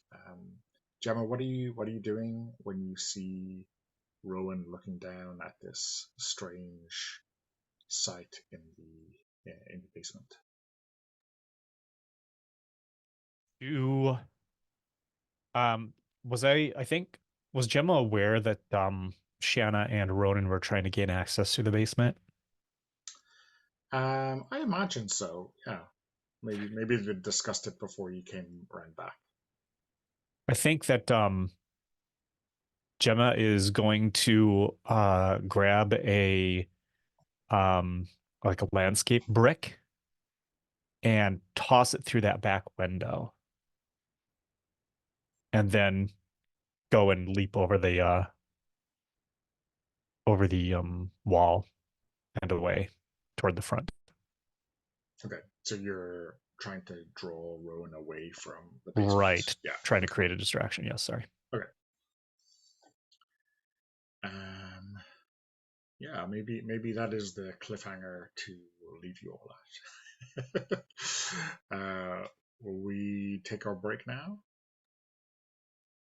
Okay. Okay, we're back. I guess we're gonna move into our showdown phase. The narrative, as messy it is will pause for a moment, and I guess the players can discuss some kind of working theory to determine exactly what's going on, or at least how they're going to approach what's going on. So yeah, I guess it's an open discussion. All the clues again are mostly quite broad, and you can they are maybe square pegs, but you can jam them in as best you can. And just to recall, I pasted in the 3 questions into the chat. It's disappeared into history now. But it is, quite a ways back. So it's identify, what is the creature phenomenon, explain, what does it want, or why is it here / happening, and contain, how can be hurt, killed, or dealt with. So does anyone have a working theory to And we only need rolling? It's a max of 3 clues that we can actually use, or Well, is there sorry, any... your clues can be used to explain more than 2 things, and you can use more than 1 clue to explain one of those questions, but you need kind of 1 unique clue per question to get the mechanical benefit. So you can use 3 or 10, so long as you address those 3 questions to get your maximum mechanical leverage. So once we've used, we have to use at least 1 for each of those questions. Yeah. Got it. And the maximum mechanical advantage is 3 anyways. Okay. So everything else is kind of extra, right? Frosting. Yeah, I mean, if you add an extra clue in that helps you to come up with a working theory that makes sense to you, then I guess that's the point of it. That's the reward. Yes. Yeah. Narrative coherence. Yeah. Got it. Thanks. I'll throw something out. Luna, it seems Luna and Rowan maybe have been trying to create a phenomenon that allows them to that allows them to manipulate time. However, that doesn't really fit with the entity's promised return. So maybe they're trying to summon a creature that would allow them control over time. So that's what the creature is. But yeah, that's just one thing, one quick theory. What else do people have? That was actually the idea that I had, that they were trying to, either the script was calling forth an entity to do something, or that there was something in the script, basically. And I think that the bloody script is part of how it's being summoned. So, and I think that the reason that the film was being shot in that location is so that additional human sacrifices could be offered up to it.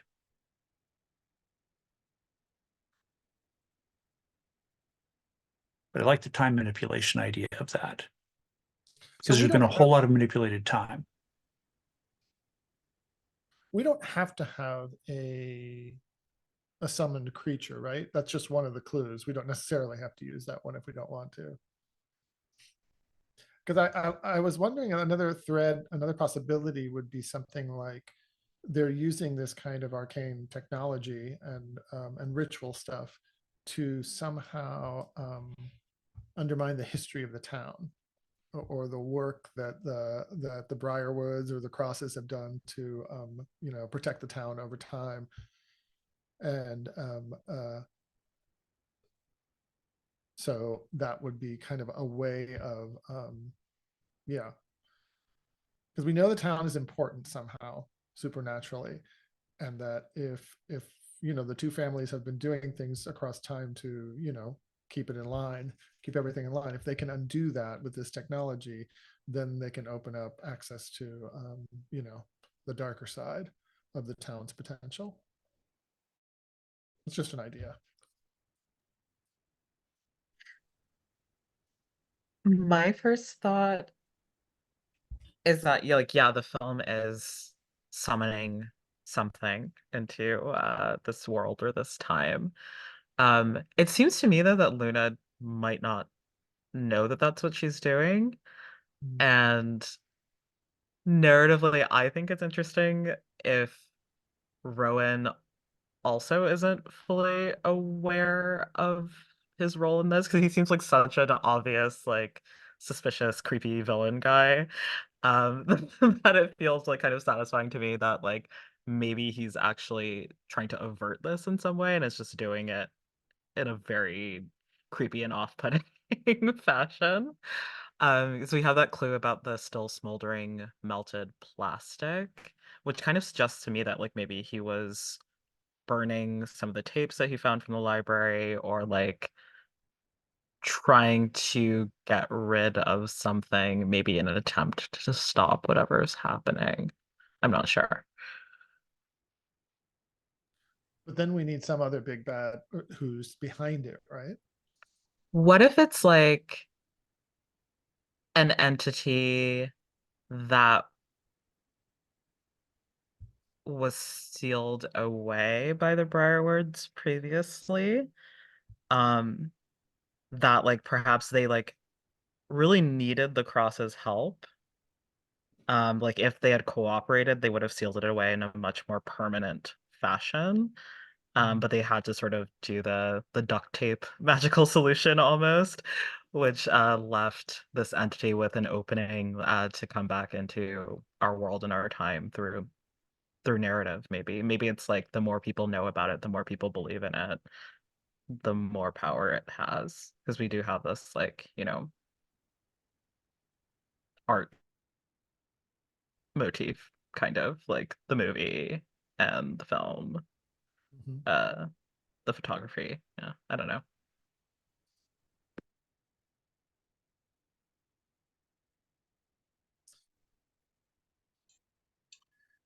So yes, some kind. So now the summoned entity, or maybe it's an entity that's looking to be released somehow from this duct tape prison, and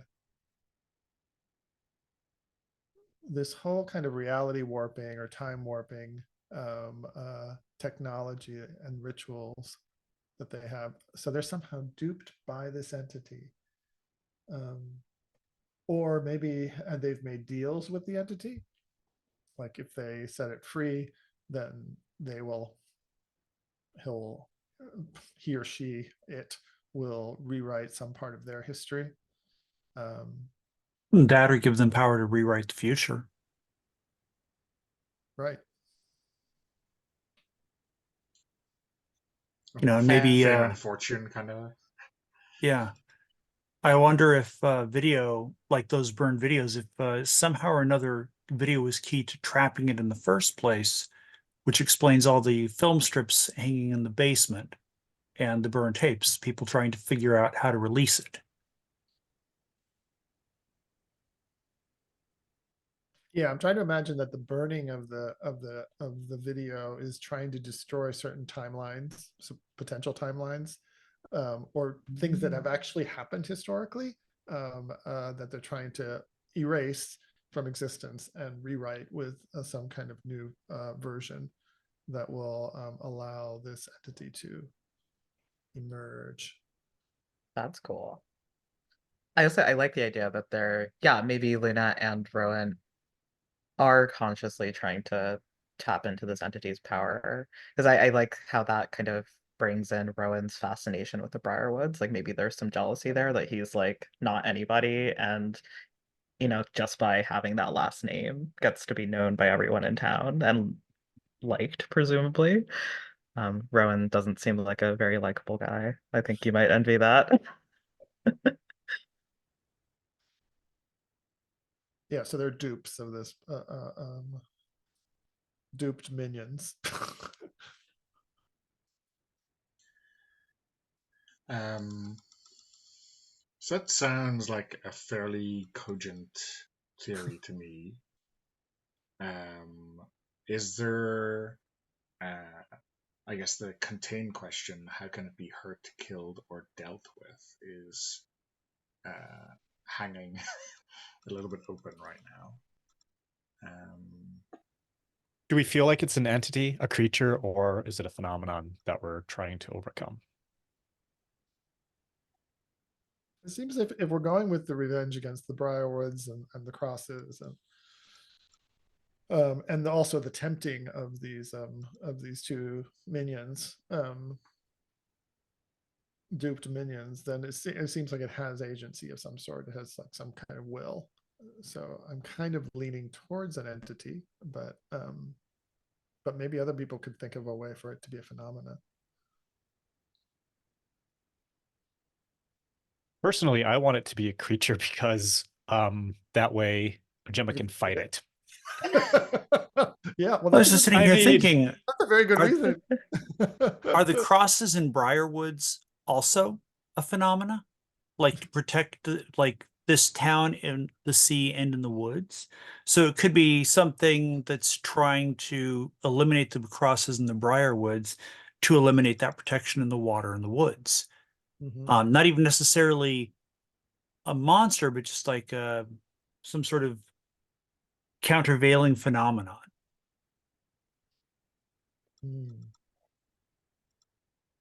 Some kind of,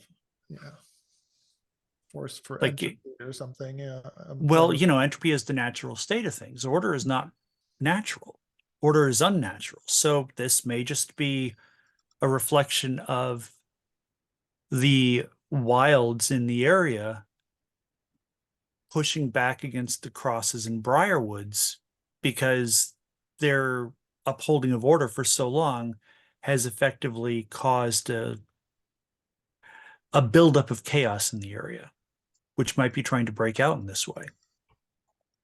Unfortunately, that doesn't give Gemma anything to punch. Let's give Gemma something to punch. It's just an idea of how you could frame that if you wanted to go for a phenomenon. Just need to punch something. Oh man, I'm frozen up again. We can still hear you though. We can hear you. Can you hear us, Mark? Maybe not. I can hear Jose and I can hear Elle. Yeah, he's completely frozen. Can you hear me? Yeah, we can hear you, Puckett. It's just okay. Fine, yeah. My entire. Oh, there goes Puckett. What's going on? Is it Zoom is well, sorry, and the whole Zoom is haunted thing has been done, but taking on a life of its own. Trying to reality war plus. Yeah. Oh no, we just lost again. Now we lost Mark. Okay. But Puckett's back. You back, Puckett? It appears so. For the moment. Yeah. Right. So what was the last thing you heard me say? Let's give Gemma something to punch, was it? I can't Let's give something. Okay. Yeah. That was pretty close to the last thing I said, and I don't remember what I said after that, so it couldn't have been that important. But yeah, treating it like that kind of a phenomena doesn't give Gem anything to punch. Or containing it. I really like the idea that Mark put in the chat about the entity needing to be captured on video, and then the device destroyed. I wonder if we need to go out and basically perform a scene from the movie, like the climactic scene where the sacrifice is made and the entity is brought forth in order to like lure it to us so that we can do as Mark suggested. I like that idea. Of course, we're only pretending to kill someone. But that would explain why there was what could possibly go wrong. Oh, is that Puckett? I said that would explain why there's blood on the script. Yeah. It might just be stage blood. It might just be, food dye and Caro syrup, but it also kind of ties. I think we established last time that Ronan, not Rowan, was having dreams about the stone slab at the filming site. Maybe it has to be a cross or a Briarwood who is sacrificed for like the real ritual sort of thing. That could be a way of tying back to that. Mark, you're back. Okay, awesome. Okay. Zoom just doesn't like how close we are to the truth of how Right, video it's trying to warp corrupts reality. the order of the universe. Great. So Donna just became a Zoom truther. Truther. Then one thing I was thinking of that maybe in our current situation right now at Rowan's house, then our objective is like to steal one of his devices that can help us do this. So when you were gone, Mark, there was a discussion of like a fake ritual at the stone circle to call forth the entity in order for it to be killed or destroyed or whatever. We capture it on video on one of Rowan's devices and then destroy the device or throw it in the ocean or something. That's awesome. Yes, I support this. I support this because we have 20 minutes pretty much to accomplish this. So it sounds so. I think with all of the confusion, I'm quite happy to hand wave that you all just scarper from this house, having picked up one of Rowan's video devices. Right, that seems fair to me. And it looks to me like we have answered all three of the showdown questions. Mhm. So who wants to make the showdown roll? Oh, who hasn't rolled today? Have we all rolled? I'm not rolling this. You're the one who No wanted a 5 fucking star, way. So, Puckett said he hadn't rolled that much over the series. Does he want to do the roll? You know what? I already rolled today. I think we all Twice, I have. think. I rolled for the No. study. I rolled for to break in. I'm happy. I'll roll if no one blames me if we fail. Oh, trust me, we'll all blame you. You're blamed. We'll just do it quietly and resentfully. Okay, you have to use your inside voice, not your outside voice. Yeah. in blaming me. So Jose, you can change the roll type to showdown, and then you, I guess, can change the dice count to 3. Showdown and 3, and that's it, right? Yeah. All right. Okay, here we go. Well, it's a weak hit. Okay. So you have a decent theory or plan of approach, but have drawn some incorrect or incomplete conclusions. The keeper may invite you to work together to determine which questions were wrong and what the truth really is, but I'm not going to do that. I'm just going to show you and play how mistaken you are. How mistaken we are. Yeah. And we're you desperate. Start in a desperate position. Let me just double check versus the revised showdown to make sure that's right. Yeah, it's still the same, basically. Okay. It does. It's no longer. It's not a desperate position because that's not the way the game works anymore, I think.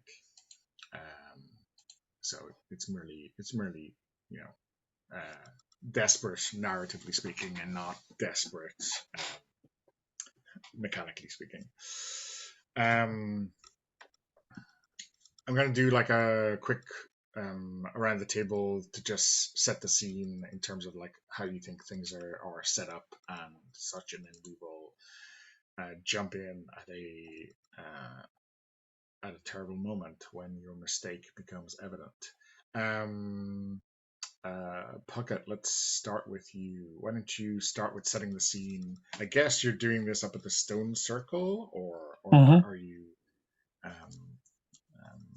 Yeah. So, what's the setup look like? What cultish or ritual elements have you added here? Because it's what you saw or read in the movie script.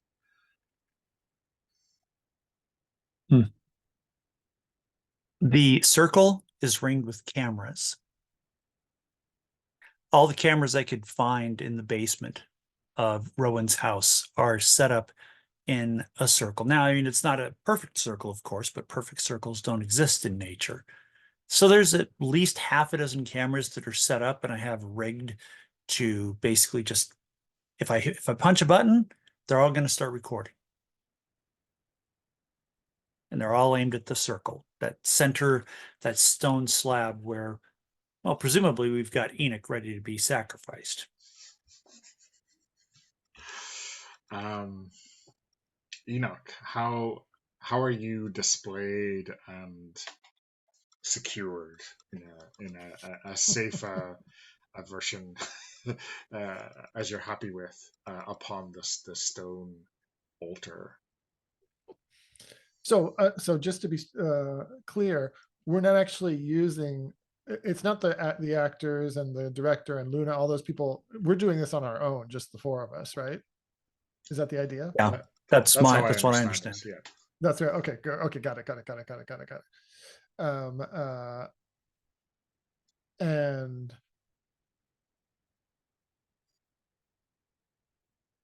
so we have the script, and I think the script details ways that the sacrifice has to happen.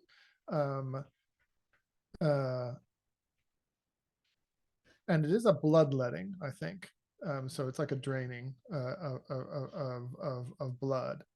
And the door opens as the blood begins to flow onto the stone.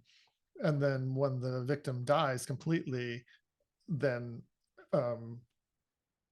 actually the entity can begin to emerge at that point. And then when the victim dies completely, then there's no holding back the entity. So we don't want Enoch to die on the stone, but he is going to have to shed some blood.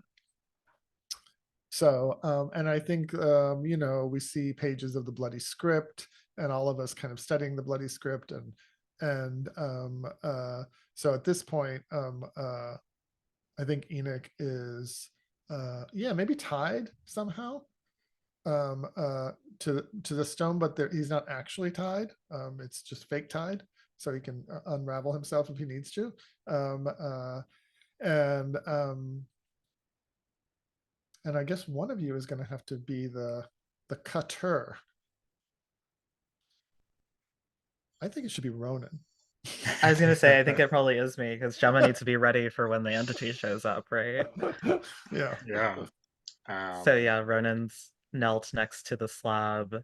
It looks like he's securing the ties, but really he's just like making sure Enoch's comfortable. And Elle, I wonder if now is the moment the penny drops. There's a look in Enoch's eyes that wait a minute for Ronan. Yeah, because Enoch is afraid. He has that condition, and I think he might be afraid here in this moment. Yeah, and he looks in a pleading way towards Ronan. He's asked for Ronan's backup in the past, right? So yeah, this is all going to work out, right, Ronan? Yeah, I mean, I've seen Gemma in the boxing gym. She's not gonna let this thing get anywhere near you, and you're gonna be okay. And Ronan will squeeze Enoch's hand in a friendly way. There's no flirting going on. No flirting going on. And then I think Enoch does not let go of Ronan's hand on the squeeze, and he makes some deeper eye contact. That's a safe word, right? And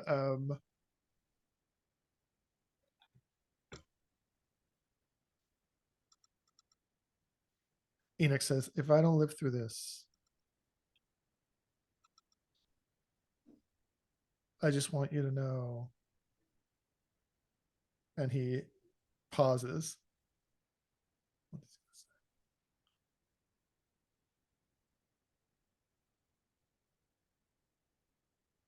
I wish we could have broken that curse that keeps us apart and been together for real, Ronan.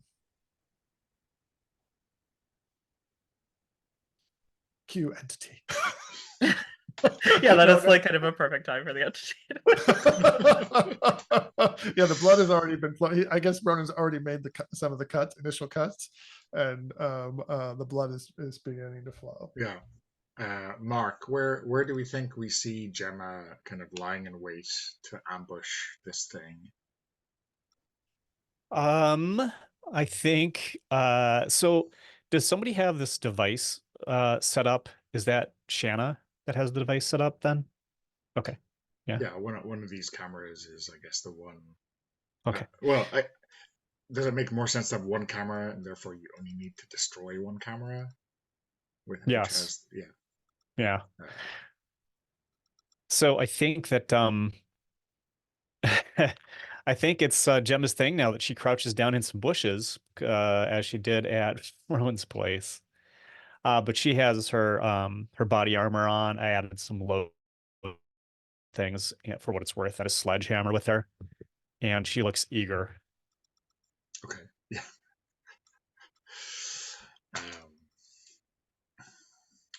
And yeah, I think as soon as that kind of drop of blood, trickles down Enoch's body and touches the stone altar, you feel a rumble in the earth. The kind of rumble maybe you haven't felt in a long while, since the mines have been inactive for most of your lives, but it feels like that, a deep rumbling in the earth.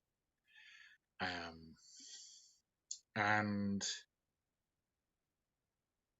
what you, I guess, first notice is that, like the rumbling is centered upon this circle of stones and the stone altar, but you start to see this earth, shake off, and the whole kind of top of the hill that you're on is this strange stone, this dark marble. So you're like already standing on this like physical manifestation of the entity. The stone circle is something that was put here to control it.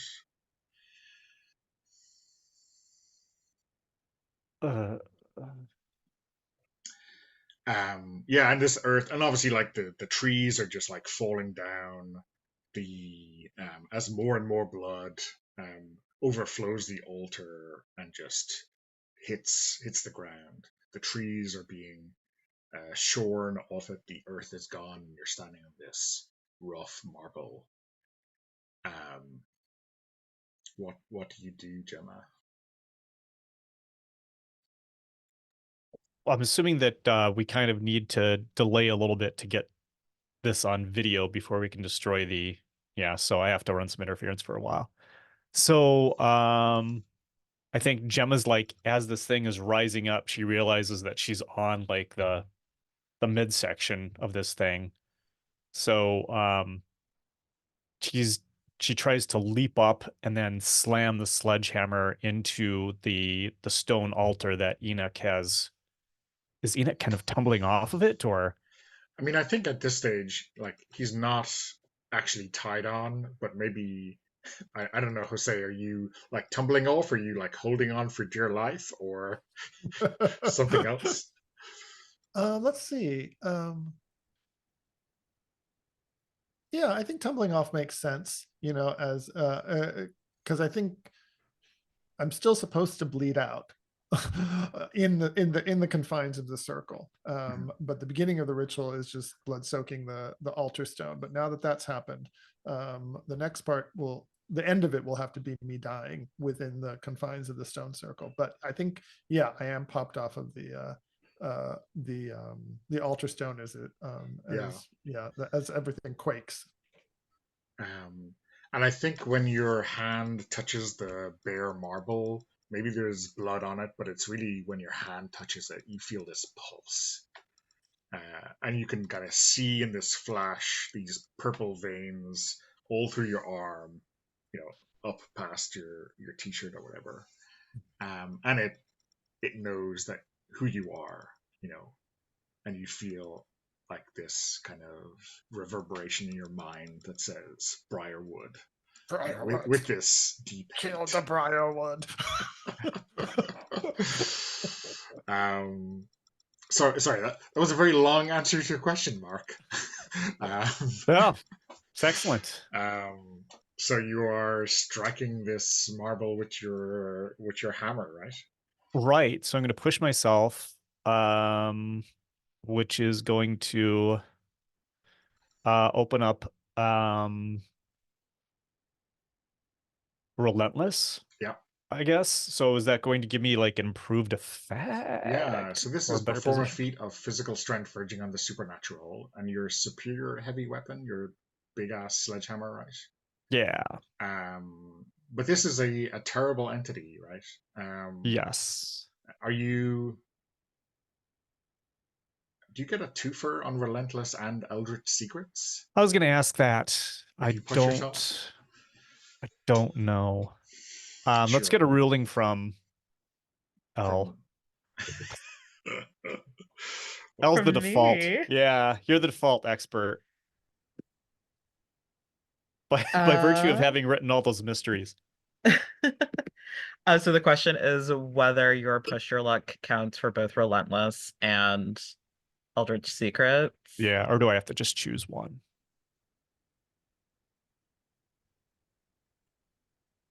I would, oh, I don't know. That's a really good question. You still have to like pay there's like an extra cost for using the monstrous ability. Oh, what is So, that? Is that you either suffer a condition, give Donna a string, or I can't remember what the last one is. I'm not looking at it right now. right. Yeah. I'd be happy to give you a string, but I think there's like not much behind that right now. Well, I'll keep it on tap for the next time, right? Well, okay, yes. Well, then you have a string. Go for it. So that's what I need to do to unleash that monstrous ability. Perfect. Okay. Okay, so the sledgehammer is additionally imbued with occult energy. Yeah. So I guess you are wreck. Yeah, 3 dice. So it's 2 dice and then 1 for pushing myself. Yeah. And I Is think that's it. Shana in a position to help, or is Shana really just keeping the camera focused at this stage?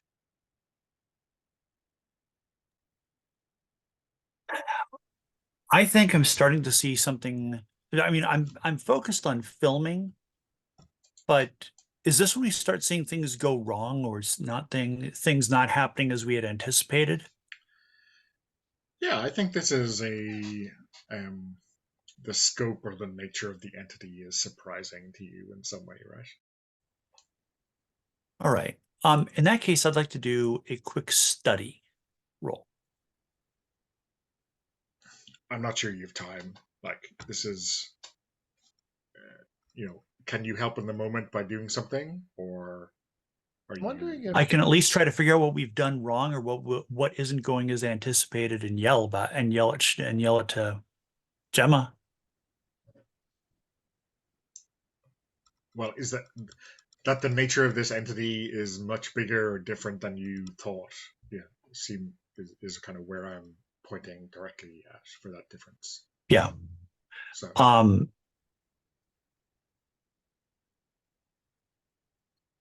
Yeah, I might not be able to do anything to help it this second, but it might help in a little bit. yeah, so you can do a study roll next. Just it'll be kind of Sure. maybe in taking into account the outcome of Mark's roll. Yeah, that sounds Sure thing. yeah. Okay.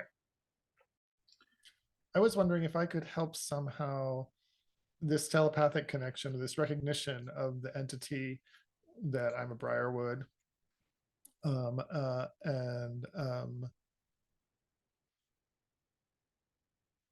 that there's some way I can enrage it or in a way that makes it more vulnerable to the strike onto the altar.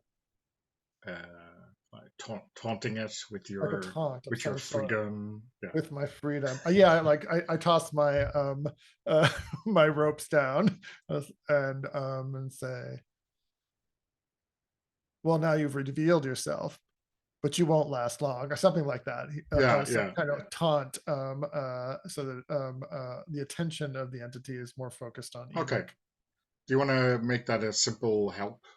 Just to Yeah, a simple help. Yeah. Okay. Yeah, because we're on Mark's roll. Yeah. So mark a luck and okay, get an extra die, Mark. I'm gonna roll it. Okay. Risky or desperate? I think risky. Okay. You can push it to desperate for Nope. an enhanced effect if you want to. Weak hit. No. 5. Okay. So you do it, but there is a consequence.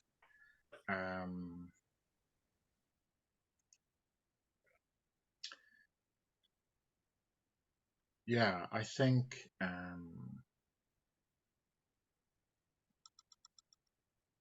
well, I think when you strike, in this big, like video game-esque move, right?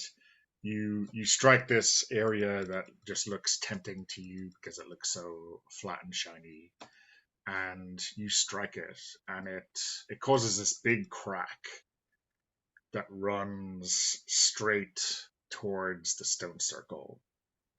And I guess who do we wonder is going to be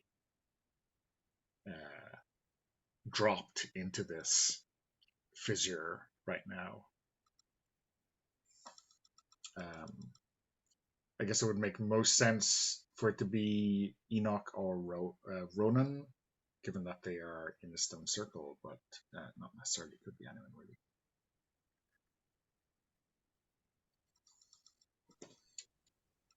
Sure, I can fall into a fissure. Why not? Okay. I like Ronan falling in. I mean, I would love to victimize Enoch, but I think we'll spread the wealth, share the wealth a little. And it shakes like that. You feel the whole mountain shake, and instead of the sheen of marble, you kind of get this, let's call it static flash come from the marble thing. Puckett, I think, based on all that, a study roll to figure out maybe your a better approach, or something would be great. All right, so there's 2 dice from study. Then I'm going to go ahead and mark, what is it? 2 luck to push myself? 2 luck to push yourself. All right. And then any ideas about pushing myself means I can't get help, but I can still get a deal with the darkness? No, push your luck means you can't get a deal with the darkness. You can still get help. Okay. So I've got 3 dice. If anybody wants to help, that would be awesome. Yeah, I wonder if Ronan is in the bowels, not literally, but down in this fissure. So maybe he sees something that makes sense to you, or something. What do you think, Al? Yeah, that's a good idea. I'm happy to help with that fictional positioning. All right, so there's 4 dice. And the position is desperate or risky? It's really risky. Okay. Okay. There's 5. Okay. So, yeah, I think, like, what do you see between the two of you? What do you figure out is kind of the anchor holding this entity to this world?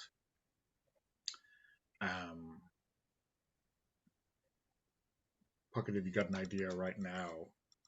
And then maybe Elle can build on it. I mean, it's going after a briarwood. So it's got to be tied to the land around here, especially since this altar seems to have so much so much effect on it. So maybe it doesn't have anything to do with, the cameras at all. Maybe it has to do with this altar. And maybe that's part of what you see down in that fissure. Maybe the marble looks like roots or something.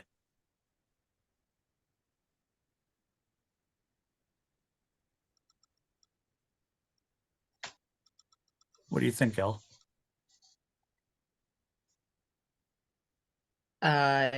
Yeah, I like that. I'm trying to see if I have anything else to add. I don't think so.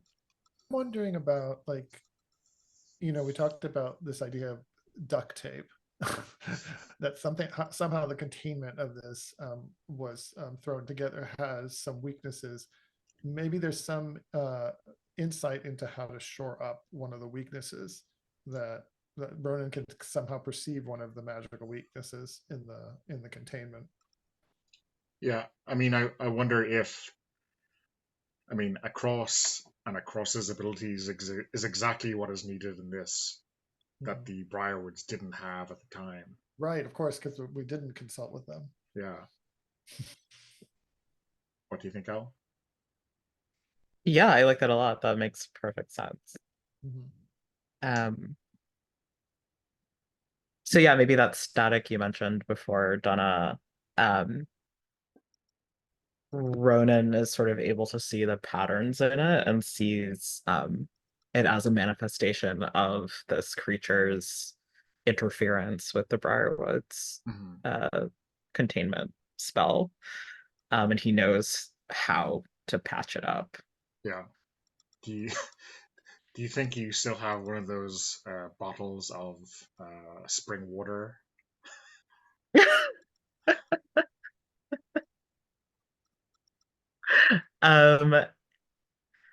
Would I have one of the bottles of spring water? What if that ring that Ronan has is like a talisman that sort of concentrates some of the familial, the cross family magic? Yeah.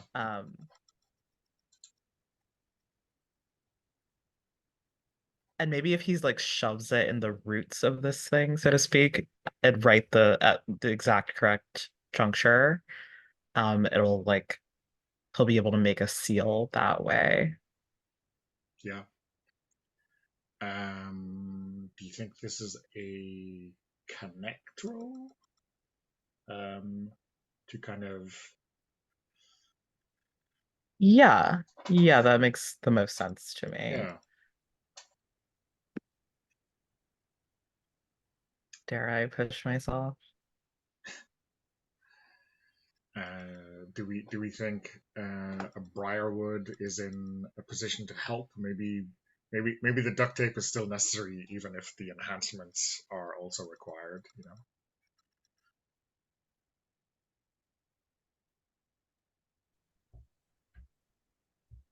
Yeah, I think Ronan will yell up from the depths, his voice sort of echoing. Enoch, remember what we said about doing everything together?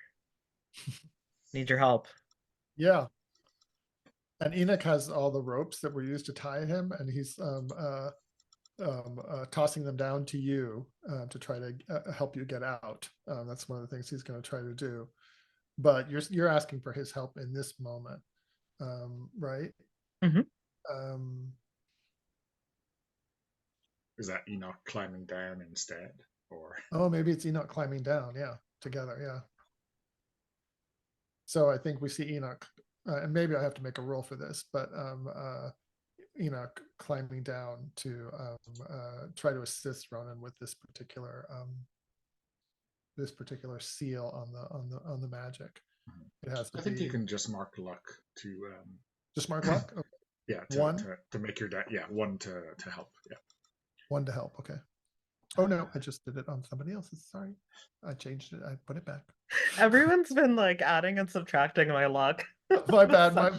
Sorry. I don't know why, because I'm looking at yours. I don't know why. Okay, I did it on me instead. Okay, I'm good. Okay, Elle. So you're doing your connect with 1 extra die for your push, 1 extra die for Enoch's help. So 4 is what I have. Yeah, and I just want to say before you do the die roll, I think, Enoch lands next to you. You're on this little ledge, very precarious with the ring in your hand, and he jumps down basically into your arms. For That's perfect. Because I was gonna say my push your luck is going to be Ronan like wordlessly just like grabbing onto Enoch and pulling him in for a kiss. Oh, perfect. The combined power of the Briarwoods and the Crosses, finally. And lots of Briarwood blood in the mix too. Of Getting course. smeared with a lot of Briarwood blood in the process. I mean, Briarwood blood on this ring, right?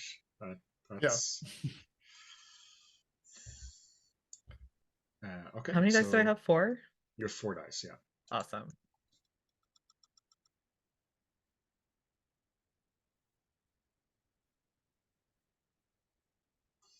Okay. All right, that's 5. So there's your hit. And I mean, I think this is the end when you finally put this thing to bed. So I don't think there's going to be any kind of in-hunt outcome. But I guess what kind of complication are we looking at?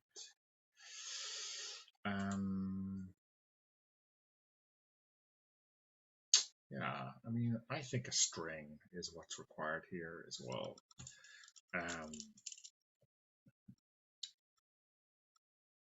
string on Ronan for sure. Okay.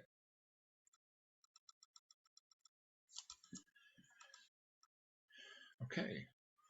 So that's this. Yeah. I mean, GMs get strings on players, right? That's how we force them to return to a next series. Okay, so I guess we should wrap up the hunt, because this thing is now dispelled or permanently comatose or whatever. The no longer a threat to the town. Let's do a quick, downtime will be at the start of the next run. So I think maybe, when can we narrate a little bit about? Yeah, exactly what I was going to suggest. Yeah. So why don't you go ahead, Jose? Well, I was just going to say that when Ronan shoves the ring into that spot, I'm thinking like all the rumbling ends and everything comes to an abrupt halt, and we're still down, and there's maybe gas coming up. We're coughing. And other people can chime in about what else they see. Maybe us climbing up the rope. I'm still curious about the video, though.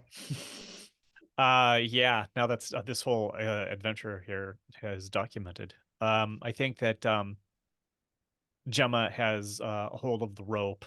Where did this rope come from? It was the rope being used to tie me to the slab. Oh, okay. And is trying to haul you both out of the fissure, and the fissure closing behind you as you come up, so that there's not some bizarre geological feature here now in the world that the park rangers will have to investigate. Isn't there? I mean, maybe there should be. You're right. You're absolutely right. There's this fissure now that no one can quite explain. With this, never seen before type of marble, right?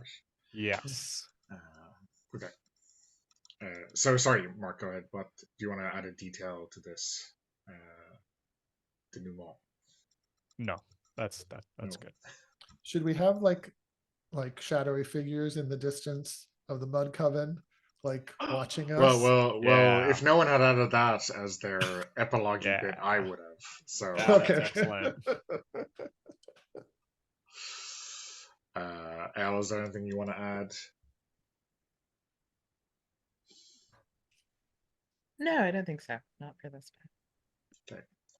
I'll yell over at them and say, hey, if you two don't have any use for that rope recreationally, I can think of the thing to do of it, with it, you know. But you get first dibs. And then I think as they make it out of the fissure, Enoch does turn to Ronan and maybe wipe a little bit of blood off of his cheek and say, well, looks like that curse has been broken. And maybe go in for a kiss, since we have to have some kind of final kiss here.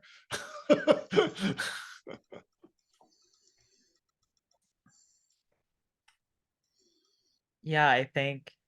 So I guess I will add something. I think. I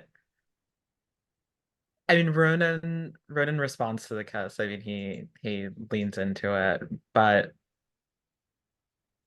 you can feel the way he tenses up, like he's afraid of something, like afraid of a future that maybe only he can see, a future that he's imagining in his head, but like feels very real.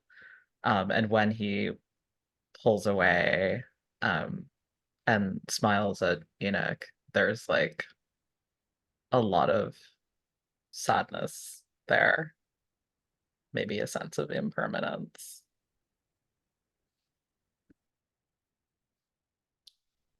And maybe a little gill showing, because there's a lot of blood here. There's a lot of blood in the water right now. Yeah. As he turns away, you definitely see the gills flaring. Gill flare.